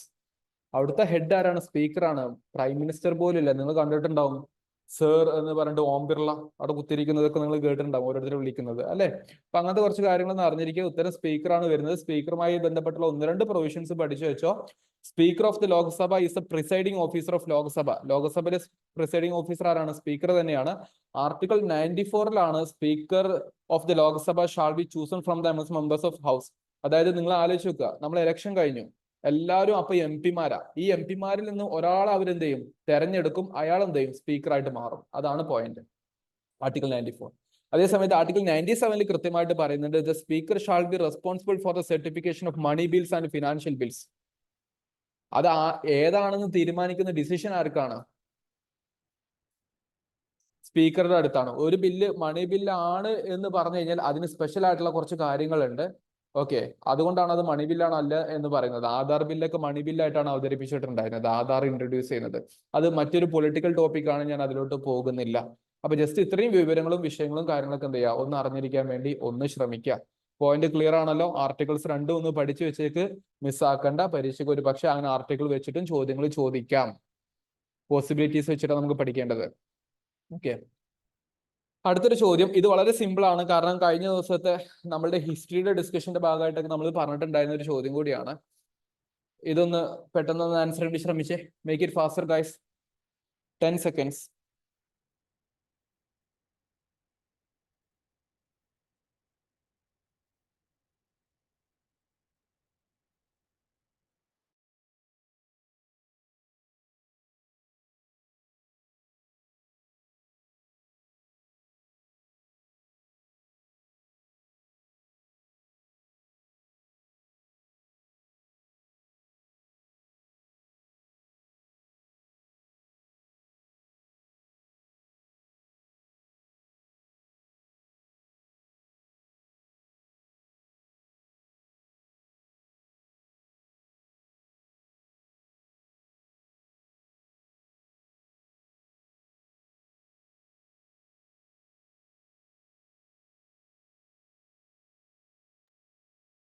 Answer വളരെ സിമ്പിൾ ആണ്. നമുക്ക് നാഷണൽ എമർജൻസി പ്രഖ്യാപിക്കാൻ ആർട്ടിക്കിൾ 352 ഓഫ് ഇന്ത്യൻ കോൺസ്റ്റിറ്റ്യൂഷൻ പ്രകാരമാണ് ഉള്ളത്.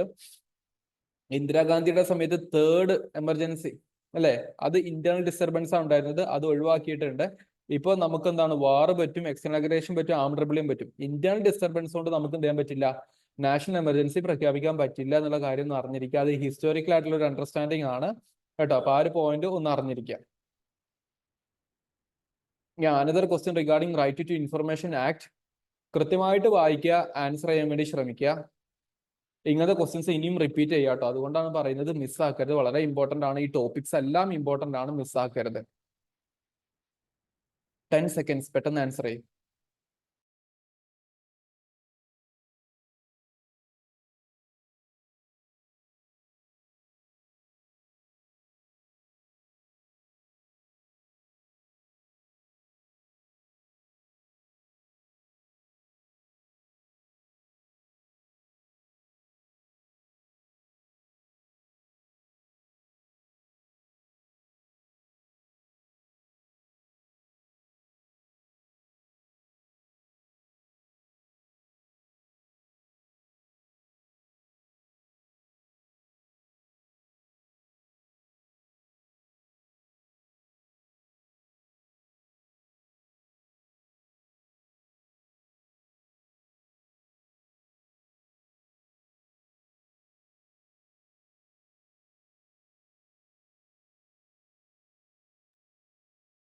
എന്താണ് ആൻസർ? എന്താണ്? എല്ലാരും കമന്റ് ചെയ്യും. What is the fee paid by an Indian national or citizen to file a fast appeal under Right to Information Act? നിങ്ങൾ പലപ്പോഴും ബി കുത്തിയിട്ടുണ്ടാകും അല്ലേ? തെറ്റാണ്. You have to pay 0 rupees payment. കാരണം നിങ്ങളോട് ചോദിച്ചിരിക്കുന്നത് ഫസ്റ്റ് അപ്പീലിനാണ്. എന്താ അപ്പീൽ എന്ന് പറയോ? നിങ്ങൾ റൈറ്റ് ടു ഇൻഫർമേഷന് വേണ്ടി ആദ്യം പെറ്റീഷൻ അടച്ചു. പെറ്റീഷൻ സമർപ്പിച്ചപ്പോൾ നിങ്ങൾ ആദ്യം കൊടുക്കേണ്ടത് 10 രൂപയാണ്. ശേഷം അതിന് വേണ്ട കറക്റ്റ് റെസ്പോൺസ് കിട്ടാത്തപ്പോൾ നിങ്ങൾ കൊടുക്കുന്നതിനെയാണ് അപ്പീൽ എന്ന് വിളിക്കുക. ആ അപ്പീലിന് നിങ്ങൾ ഒരു പൈസയും കൊടുക്കണ്ട, 0. That's A question. മനസ്സിലായിട്ടുണ്ടാവുമെന്ന് വിശ്വസിക്കുന്നു. ഞാൻ RTIയുടെ കുറച്ച് ഇൻഫർമേഷൻ ഇവിടെ കളക്ട് ചെയ്ത് ആഡ് ചെയ്ത് വെച്ചിട്ടുണ്ട്. ഇത് നമുക്ക് കൃത്യമായിട്ടൊന്ന് പഠിച്ചു നോക്കാം ഗായ്സ്. ഓക്കെ, ഇതിപ്പോ തന്നെ പഠിച്ചു പോവുക. ഇതിൽ നിന്നും വരെ പരീക്ഷയ്ക്ക് നിങ്ങൾക്ക് അടുത്ത പ്രാവശ്യം ചോദ്യങ്ങൾ ചോദിക്കാം. RTI ആക്ട് 2005 ഇൻട്രൊഡ്യൂസ് ചെയ്യുന്നത്. എന്തിനാണ്? To give citizen access to government information. Government ഇൻഫർമേഷനിൽ സിറ്റിസന് ആക്സസ് കൊടുക്കാൻ വേണ്ടി, അതിലൂടെ ട്രാൻസ്പെറൻസിയും അക്കൗണ്ടബിലിറ്റി നിലനിർത്താൻ വേണ്ടി, അങ്ങനത്തെ കാര്യങ്ങൾ. ഇതാണ് ഉദ്ദേശം കേട്ടോ. അപ്പൊ അതിന്റെ ഒരു പ്രിൻസിപ്പിൾ ഉണ്ട്, ഇതും പഠിച്ചു വെച്ചോ. പരീക്ഷയ്ക്ക് ചിലപ്പോൾ ഈ പ്രിൻസിപ്പിൾ മാത്രം ചോദിക്കും. Maximum disclosure, minimum exceptions. അതായത് ഏകദേശം എല്ലാ ഗവൺമെന്റിന്റെ കാര്യങ്ങളും ഇവർ ഡിസ്ക്ലോസ് ചെയ്യും, പുറത്ത് പറഞ്ഞുതരും. ചിലത് മാത്രം പിടിച്ചു വെക്കും. ഓക്കെ, ചിലത് പിടിച്ചു വെക്കും. അത് ഗവൺമെന്റ് തീരുമാനിക്കാം, സെൻട്രൽ ഗവൺമെന്റ് തീരുമാനിക്കും. അതിനാണ് ചീഫ് ഇൻഫർമേഷൻ കമ്മീഷണർ എന്ന് പറയുന്ന ഒരു പോസ്റ്റ് ഒക്കെ സെൻട്രൽ ഗവൺമെന്റ് ഉണ്ടാക്കിയിട്ടുള്ളത്. ഒരു എക്സാമ്പിൾ പറയുകയാണെങ്കിൽ 2019 ഈ ആർട്ടിൽ ഒരു അമെന്റ്മെന്റ് വന്നു. പ്രൈം മിനിസ്റ്റർ നരേന്ദ്രമോദിയുടെ യൂണിവേഴ്സിറ്റി സർട്ടിഫിക്കറ്റുമായി ബന്ധപ്പെട്ട് പുള്ളിക്കാരൻ എവിടുന്നാ പഠിച്ചെന്നുള്ള ഒരു ചോദ്യം ചോദിച്ചപ്പോൾ കുറച്ച് മാറ്റങ്ങളൊക്കെ വന്നിട്ടുണ്ടായിരുന്നു. Not going to political matters. ഇനി റൈറ്റ് ടു ഇൻഫർമേഷൻ അപ്ലൈ ചെയ്യുന്നത് സിമ്പിൾ പ്രോസസ് ആണ്. ഓൺലൈനായിട്ട് ചെയ്യാം, ഓഫ്ലൈനായിട്ട് ചെയ്യാം. ഇങ്ങനത്തെ കാര്യങ്ങളൊക്കെ ഒന്ന് പഠിച്ചു വെക്കുക. സ്റ്റേറ്റ്മെന്റ് വൈസ് ക്വസ്റ്റ്യനിൽ ഓൺലി ഓൺലൈൻ, ഓൺലി ഓഫ്ലൈൻ എന്നൊക്കെ പറയും. അതല്ല, രണ്ടും ചെയ്യാം. ഇനി അതിൽ എന്തൊക്കെ വേണം? നിങ്ങളൊന്ന് നിങ്ങളുടെ ഫുൾ നെയിം കൊടുക്കണം, നിങ്ങളുടെ കോൺടാക്ട് ഇൻഫർമേഷൻ കൊടുക്കണം, ഇമെയിൽ അഡ്രസ്സും ടെലിഫോൺ നമ്പറൊക്കെ വെച്ചിട്ട്. നേച്ചർ ഓഫ് യുവർ റിക്വസ്റ്റ്, എന്തിനു വേണ്ടിയാണെന്നുള്ളത്, റിക്വസ്റ്റ് ഫോർ ദിസ് പർപ്പസ് എന്നുള്ളത്. Reason why you believe the information being withheld in the public interest, your signature. ഇത്രയും ഇൻഫർമേഷൻ വേണം. 1, 2, 3, 4, 5 ഇൻഫർമേഷൻ നിർബന്ധമായിട്ട് നിങ്ങൾ മാൻഡേറ്ററിലി കൊടുത്തിരിക്കണം. ഇത് ഏറ്റവും ഇമ്പോർട്ടൻ്റ് ആയിട്ടുള്ള കാര്യം. ഓക്കെ, ഇതൊക്കെ നിങ്ങൾ കൊടുത്തു കഴിഞ്ഞതിന് ശേഷം നിങ്ങൾക്ക് എന്ത് ചെയ്യാം? ആപ്ലിക്കേഷൻ എഴുതാം. ഹാൻഡ് റിട്ടണോ ടൈപ്പ് ചെയ്തിട്ടോ എഴുതാം. ഇംഗ്ലീഷിലാകാം, ഹിന്ദിയിലാകാം, അല്ലെങ്കിൽ ഒഫീഷ്യൽ സ്റ്റേറ്റ് ലാംഗ്വേജ് മലയാളത്തിൽ വരെ ആകാം. അപ്പൊ ആ രീതിയിൽ അറിഞ്ഞിരിക്കുക. ഇതൊക്കെ ഇമ്പോർട്ടൻ്റ് ആണ്. ചിലപ്പോൾ ഇങ്ങനത്തെ കാര്യങ്ങളൊക്കെ ആയിരിക്കും സ്റ്റേറ്റ്മെന്റ് വൈസ് ക്വസ്റ്റ്യനിൽ നിങ്ങൾ കൺഫ്യൂഷൻ ആക്കുന്നത്. ഇനി ആർക്കാണ് നമ്മൾ കൊടുക്കുന്നത്? സ്റ്റേറ്റിനോ അല്ലെങ്കിൽ സെൻട്രൽ പബ്ലിക് ഇൻഫർമേഷൻ ഓഫീസർക്കോ കൊടുക്കേണ്ടി വരിക. അതായത് ഇത് വാങ്ങിക്കാൻ വേണ്ടി ഇൻഫർമേഷൻ ഓഫീസ്, പബ്ലിക് റിലേഷൻ എന്ന് പറയുന്ന ഒരു ഡിപ്പാർട്ട്മെന്റ് ഉണ്ടാവും. അതിൽ പബ്ലിക് ഇൻഫർമേഷൻ ഓഫീസർ PIO എന്ന് പറയുന്ന ഒരു ഓഫീസറുടെ പേരിലാണ് നമ്മൾ അത് കൊടുക്കുക. അത് കൊടുക്കാൻ വേണ്ടി നിങ്ങൾ 10 രൂപ പെറ്റീഷൻ ചാർജ് ആയിട്ട് കൊടുക്കണം. എന്നിട്ട് നിയമം പറയുന്നത് എന്താണെന്ന് വെച്ചാൽ 30 ദിവസത്തിനുള്ളിൽ വിത്തിൻ 30 ഡേയ്സ് നമ്മൾ ആ ഇൻഫർമേഷൻ ഡെലിവർ ചെയ്തിരിക്കണം എന്നുള്ളതാണ്. ഓക്കെ, കൊടുത്തിട്ടില്ലെങ്കിൽ നിങ്ങൾക്ക് എന്ത് ചെയ്യാം? അപ്പീലിന് പോകാം, ടു അപ്പീലേറ്റ് അതോറിറ്റി, അതിന്റെ മുകളിലുള്ള അതോറിറ്റി പോകാം with the same issue and things. അതിൽ as per the IT act no fee has to be paid for the first appeal. Second അപ്പീലിനും പൈസ കൊടുക്കണ്ട കേട്ടോ. ഇത്രയും കാര്യങ്ങൾ ഒന്ന് അറിഞ്ഞിരിക്കണം, വളരെ ഇമ്പോർട്ടന്റ് ആണ് ഗൈസ്, മിസ് ആക്കരുത്. ഓക്കെ അല്ലേ? ഡിസ്കഷൻ ക്ലിയർ അല്ലേ? നിങ്ങളുടെ റെസ്പോൺസ് ഒന്ന് പറഞ്ഞേ. We are going to end our discussion. 1-2 questions കൂടെ നമുക്ക് ഡിസ്കസ് ചെയ്യാനുള്ളൂ. പക്ഷെ ഒന്ന് പറയും, നിങ്ങൾ എക്സോസ്റ്റഡ് ആയി ഇരിക്കരുത്, പഠിച്ചു പോവുക. വളരെ ഇമ്പോർട്ടൻ്റ് ആയിട്ടുള്ള ക്വസ്റ്റ്യൻസ് ആണ്. ഇതിൽ നിന്ന് തന്നെ റിപ്പീറ്റ് ചെയ്ത് ക്വസ്റ്റ്യൻസ് ചോദിക്കാം, അതുകൊണ്ടാണ്. ക്ലിയർ അല്ലേ? ഫൈൻ. നിങ്ങളുടെ കമന്റ് ചെയ്യട്ടോ, കാരണം എനിക്കുള്ള എനർജി നിങ്ങൾ തരുന്ന സപ്പോർട്ടും കാര്യങ്ങളൊക്കെ മാത്രമാണ്. അപ്പൊ നിങ്ങൾ കൃത്യമായിട്ട് ഇത് പഠിച്ചു പോവുക. ഇൻഫർമേഷനും കാര്യങ്ങളൊക്കെ ഒന്ന് റിവൈസ് ചെയ്ത് പോവുക. ഇവിടെ നമ്മൾ ഡിസ്കസ് ചെയ്യുന്ന 15-20 ക്വസ്റ്റ്യൻസ്, അതിൽ നിന്ന് മാത്രം വീണ്ടും റിപ്പീറ്റ് ചെയ്ത് ക്വസ്റ്റ്യൻസ് ചോദിക്കാന്നേ. അതുകൊണ്ടാണ് ഞാൻ ഈ പറയുന്നത്. അടുത്ത ക്വസ്റ്റ്യൻ ഒന്ന് വായിച്ചേ പെട്ടെന്ന്. Which among the following statement is not correct with regard to, not correct ചോദിച്ചിരിക്കുന്നത് with regard to Protection of Women from Domestic Violence Act 2005. അങ്ങനെ ഒരു ആക്ട് ഉണ്ട്. അപ്പൊ അതിൽ തെറ്റായിട്ടുള്ള സ്റ്റേറ്റ്മെന്റ് എന്താണെന്നാ ചോദിച്ചിരിക്കുന്നത്. പെട്ടെന്ന് ആൻസർ ആയി ഗൈസ്.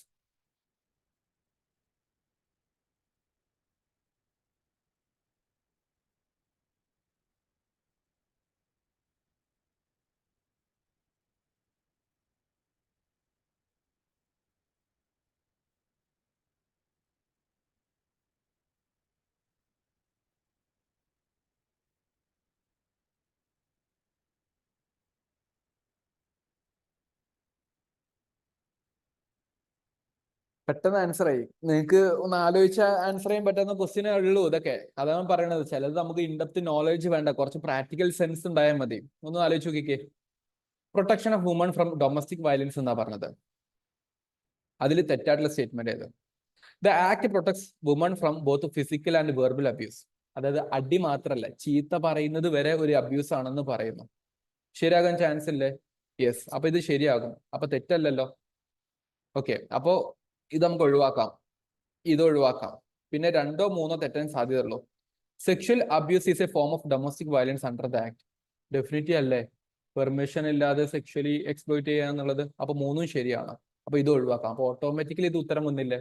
2 നിങ്ങൾ വായിച്ചിട്ട് പോലും ഇല്ല, പക്ഷെ ഉത്തരം വന്നില്ലേ? അതുകൊണ്ടാണ് ഞാൻ പറയുന്നത്, no need to have all information in your hand, but make sure that some of the statement or one statement will be your saviour. നിങ്ങളെ രക്ഷിക്കാൻ പോകും എന്നുള്ളത് പറഞ്ഞതുകൊണ്ടാണ്. ഇനി രണ്ടാമത് വായിച്ചു നോക്കിക്കേ. The act does not extend to live in relationship and only covers marital house hold.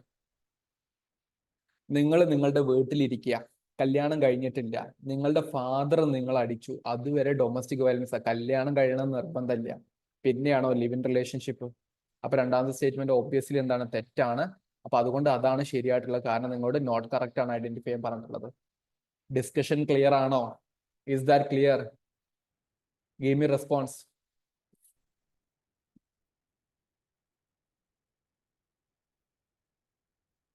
നമുക്കൊരു 3 ക്വസ്റ്റ്യനോട് ഡിസ്കസ് ചെയ്യാനുണ്ട്, പെട്ടെന്ന് പറയും.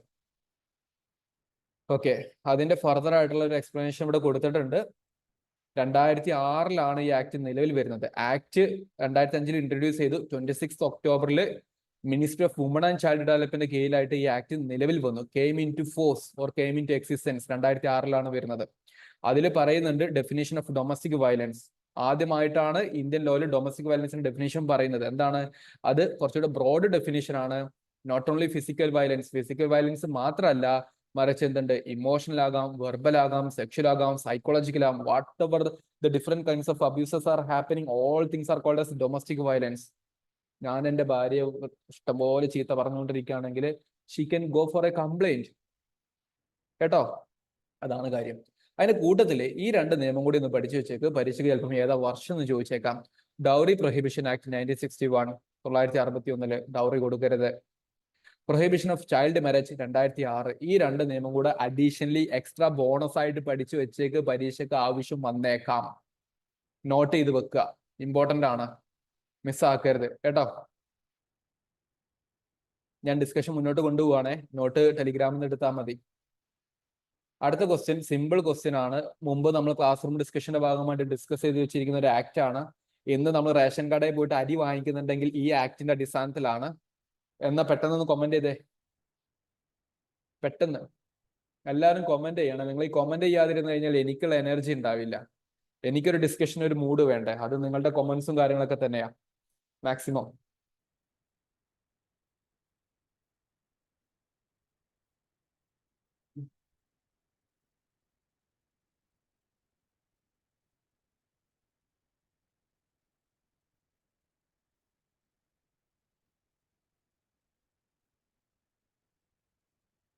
വളരെ സിമ്പിൾ ക്വസ്റ്റ്യൻ അല്ലേ? National food security act NFSA 2013 കേട്ടോ. ഇതാണ് ഉത്തരം വരുന്നത്. അതൊന്ന് അറിഞ്ഞിരിക്കുക, ഇമ്പോർട്ടന്റ് ആണ്. അതുകൊണ്ടാണ് പറഞ്ഞത് ചിലത് വർഷങ്ങൾ വെച്ചിട്ട് ചോദിക്കുന്നു പറഞ്ഞത്, അതുകൊണ്ടാണ്. അടുത്ത ക്വസ്റ്റ്യൻ, ഇത് കുറച്ച് പൊളിറ്റി അറിയുന്നവർക്ക് മാത്രം ആൻസർ ചെയ്യാൻ പറ്റുന്ന ക്വസ്റ്റ്യൻ ആണ്. പെട്ടെന്ന് ആൻസർ ചെയ്യും, പെട്ടെന്ന് ആൻസർ ചെയ്യും. അറിയാവുന്നവർ പെട്ടെന്ന് ആൻസർ ചെയ്യും, അല്ലാത്തവരൊന്ന് വായിച്ചിട്ട് ഇങ്ങനത്തെ ക്വസ്റ്റ്യൻ വരാന്നുള്ള ഒരു രീതിയിലൊന്നും ഇരിക്കും. കൂട്ടത്തിൽ ഞാൻ പറയുന്നത് ഡെഫിനറ്റ്ലി ഫണ്ടമെന്റൽ ഡ്യൂട്ടീസ് ഒന്ന് വായിച്ചു പോകണേ. How many fundamental duties we have? 11 ഉണ്ട്. അത് കൃത്യമായിട്ടൊന്ന് വായിച്ചു വെക്കണം, പരീക്ഷയ്ക്ക് ഇമ്പോർട്ടന്റ് ആണ്. അത് വെച്ചിട്ട് ചോദ്യങ്ങൾ ചോദിക്കും.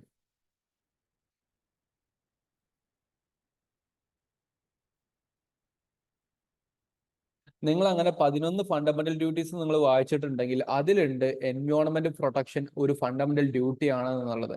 അപ്പൊ ഫണ്ടമെന്റൽ ഡ്യൂട്ടീസ് വരുന്നത് ആർട്ടിക്കിൾ 51A ആണ്. ആർട്ടിക്കിൾ 51A എന്ന് പറയുന്നത് 3 ആണ്. 3 ഉള്ള ഒരൊറ്റ ഓപ്ഷനേ ഉള്ളൂ. Answer is this one. ഇങ്ങനെ നിങ്ങൾക്ക് ആൻസർ ചെയ്യാൻ പറ്റും.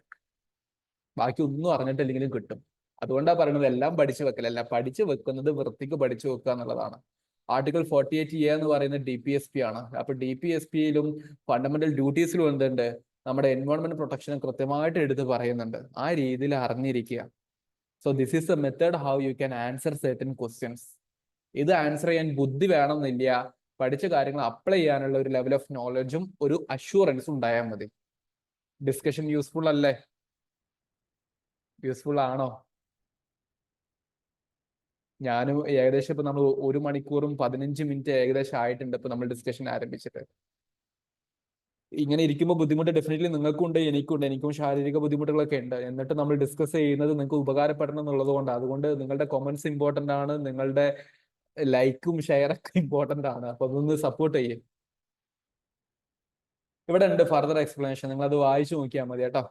ഞാനത് കൂടുതൽ ഡിസ്കഷനിലോട്ട് പോകുന്നില്ല, ഒന്ന് വായിച്ചു നോക്കുക. നമ്മുടെ ലാസ്റ്റ് ക്വസ്റ്റ്യൻ ആണ്.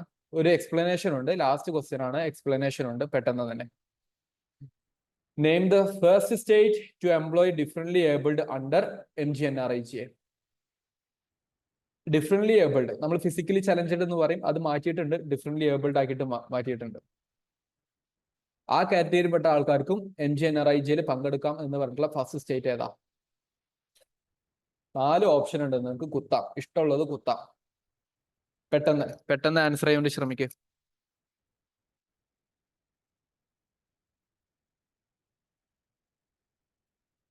Guys come on. Kerala, Karnataka, Andhra Pradesh, Tamil Nadu. എന്തായാലും സൗത്ത് ഇന്ത്യയിലെ ഏതോ സ്റ്റേറ്റ് ആണെന്ന് നിങ്ങൾക്ക് മനസ്സിലായിട്ടുണ്ട്. ആൻസർ എന്താണ്? ഓപ്ഷൻ ഡി തമിഴ്നാടാണ് കേട്ടോ. ഓപ്ഷൻ ഡി തമിഴ്നാടാണ് ഉത്തരം. അപ്പൊ ഇതിന്റെ ഭാഗമായിട്ട് ഞാൻ നേരത്തെ RTI പറഞ്ഞതുപോലെ തന്നെ MGNREGA കുറച്ച് പ്രധാനപ്പെട്ട ഫീച്ചേഴ്സ് ഞാൻ ഇവിടെ ആഡ് ചെയ്തിട്ടുണ്ട്, അതുകൂടെ നമുക്ക് ഡിസ്കസ് ചെയ്യാം. ഒന്ന്, MGNREGA full Mahatma Gandhi national rural employment guarantee act ആണ്. അതുകൊണ്ട് ഇത് എർബൺ അല്ല എന്ന് പഠിച്ചു നോക്കുക. ഫസ്റ്റ് പോയിന്റ്, ഗ്രാമങ്ങളിലേ ഉള്ളൂ. അതിൽ ഉദ്ദേശിക്കുന്നത് എന്താ? 100 ദിവസത്തെ ഗ്യാരണ്ടീഡ് ആയിട്ടുള്ള വേജ് റിലേറ്റഡ് ആയിട്ടുള്ള റൂറൽ അൺസ്കിൽഡ് ലേബർ കൊടുക്കുക. ഓരോ വാക്കിനും പ്രത്യേകതയുണ്ട്. 100 ദിവസം വർഷത്തില് വേജ് ആണ്, കൂലിയാണ്, സാലറി അല്ല, പണിയെടുക്കുന്നതിനുള്ള കൂലിയാണ്. ദെൻ റൂറൽ ആണ്, ദെൻ അൺസ്കിൽഡ് ആണ്. നിങ്ങൾ അതിന് വലിയ സ്കില്ലുള്ള ആൾക്കാർ വേണമെന്നില്ല, അൺസ്കിൽഡ് ലേബേഴ്സിനും ഈ ജോലി ചെയ്യാൻ പറ്റും. അതെന്തിനാ? എക്കണോമിക് സെക്യൂരിറ്റി എൻഷുർ ചെയ്യാൻ വേണ്ടിയാണ്, അർബൻ മൈഗ്രേഷൻ കുറക്കാൻ വേണ്ടിയാണ്. പറഞ്ഞ പോലെ അറ്റ്ലീസ്റ്റ് 100 ദിവസത്തെ അൺസ്കിൽഡ് ആയിട്ടുള്ള മാനുവൽ വർക്ക് കൊടുക്കുക എന്നുള്ളതാണ് ഉദ്ദേശം. അതിൽ റൂറൽ ഇൻഫ്രാസ്ട്രക്ചർ ഉണ്ടാക്കാം, തോട് നന്നാക്കാം, റോഡ് നന്നാക്കാം, പോണ്ടുകൾ വൃത്തിയാക്കാം, കിണർ വൃത്തിയാക്കാം, ഇങ്ങനത്തെ കാര്യങ്ങളൊക്കെയാണ് വരുന്നത്. ആരാണ് തീരുമാനിക്കുക? പഞ്ചായത്ത് തീരുമാനിക്കും കേട്ടോ. ഈ ഏരിയാസ് ഐഡന്റിഫൈ ചെയ്യുന്നത് സെൻട്രൽ ഗവൺമെന്റ് ആണ്. എവിടേക്ക് ആരൊക്കെ കൊടുക്കുന്നത്? ഏകദേശം എല്ലായിടത്തും ഉണ്ട്. ഓക്കെ. പിന്നെ ജോലി കൊടുക്കുന്നത്, ഞാൻ MGNREGA വരുന്ന ആളാണെങ്കിൽ എനിക്ക് 5 കിലോമീറ്ററിന്റെ അകത്ത് വേണം ജോലി തരാൻ വേണ്ടി. കൂടുതൽ ദൂരം വരരുത്. ഉണ്ടെങ്കിൽ തന്നെ അതിനുള്ള ബസ് ഫെയറും കാര്യങ്ങളൊക്കെ കൊടുക്കേണ്ടി വരും. ഓക്കെ. മിനിമം വേജിലാണ് വരേണ്ടെന്നുള്ള കാര്യം ഒന്ന് അറിഞ്ഞിരിക്കുക. പിന്നെ 15 ജോലി അപ്ലൈ ചെയ്തു. ഞാൻ MGNREGA അപ്ലൈ ചെയ്തു, അവർ അപ്രൂവ് ചെയ്തു, ഞാൻ അതിന് പറ്റുന്ന ഒരാളാണെന്ന് അപ്രൂവ് ചെയ്തിട്ട് 15 ദിവസമായിട്ട് ഞാൻ അപ്ലൈ ചെയ്തിട്ട് എനിക്ക് ജോലി കിട്ടുന്നില്ല. അപ്പോൾ എന്ത് ചെയ്യണം?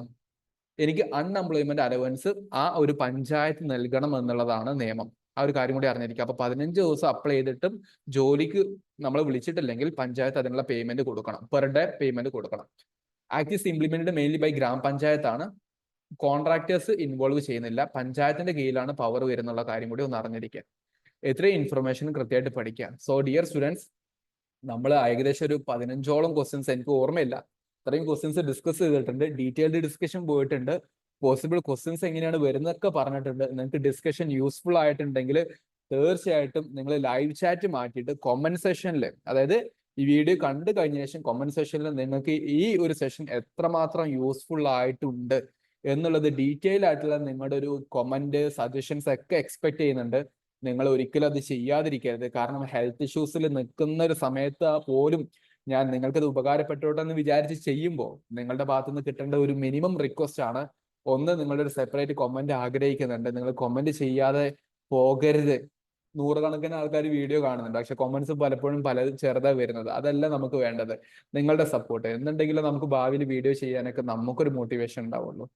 അപ്പൊ ഇത്രയും പറഞ്ഞിട്ട് ഞാൻ അവസാനിപ്പിക്കുകയാണ്. All the best guys. General പേപ്പറിന് എന്തായാലും നിങ്ങൾക്ക് നല്ല മാർക്ക് വാങ്ങിക്കാൻ പറ്റും. നമ്മുടെ ജനറൽ പേപ്പറിന്റെ കോഴ്സ് ഏകദേശം എല്ലാം കവേർഡ് ആണ്. നമ്മുടെ ടെസ്റ്റുകളും ഡിസ്കഷനൊക്കെ നിങ്ങൾക്ക് ഉപകാരപ്പെടും. നിങ്ങൾക്ക് അടുത്ത ദിവസം ഒരു ജനറൽ പേപ്പറിന്റെ ഒരു ഫുൾ ടെസ്റ്റ് ഉണ്ട്, അതൊക്കെ ആൻസർ ചെയ്തിട്ട് നിങ്ങൾ നിങ്ങളുടെ പെർഫോമൻസ് നോക്ക്. All the best guys. തൽക്കാലം അവസാനിപ്പിക്കുകയാണ്. സെഷൻ യൂസ്ഫുൾ ആയിട്ടുണ്ടാവുമെന്ന് വിശ്വസിക്കുകയാണ്. നിങ്ങളുടെ കമന്റ്സ് തീർച്ചയായിട്ടും പ്രതീക്ഷിക്കുന്നു. Winding up. That's all. Thank you guys. Thanks for joining. Happy learning with Crystal as well as examination. All the best കൂടെ നേരെയാണ് കേട്ടോ.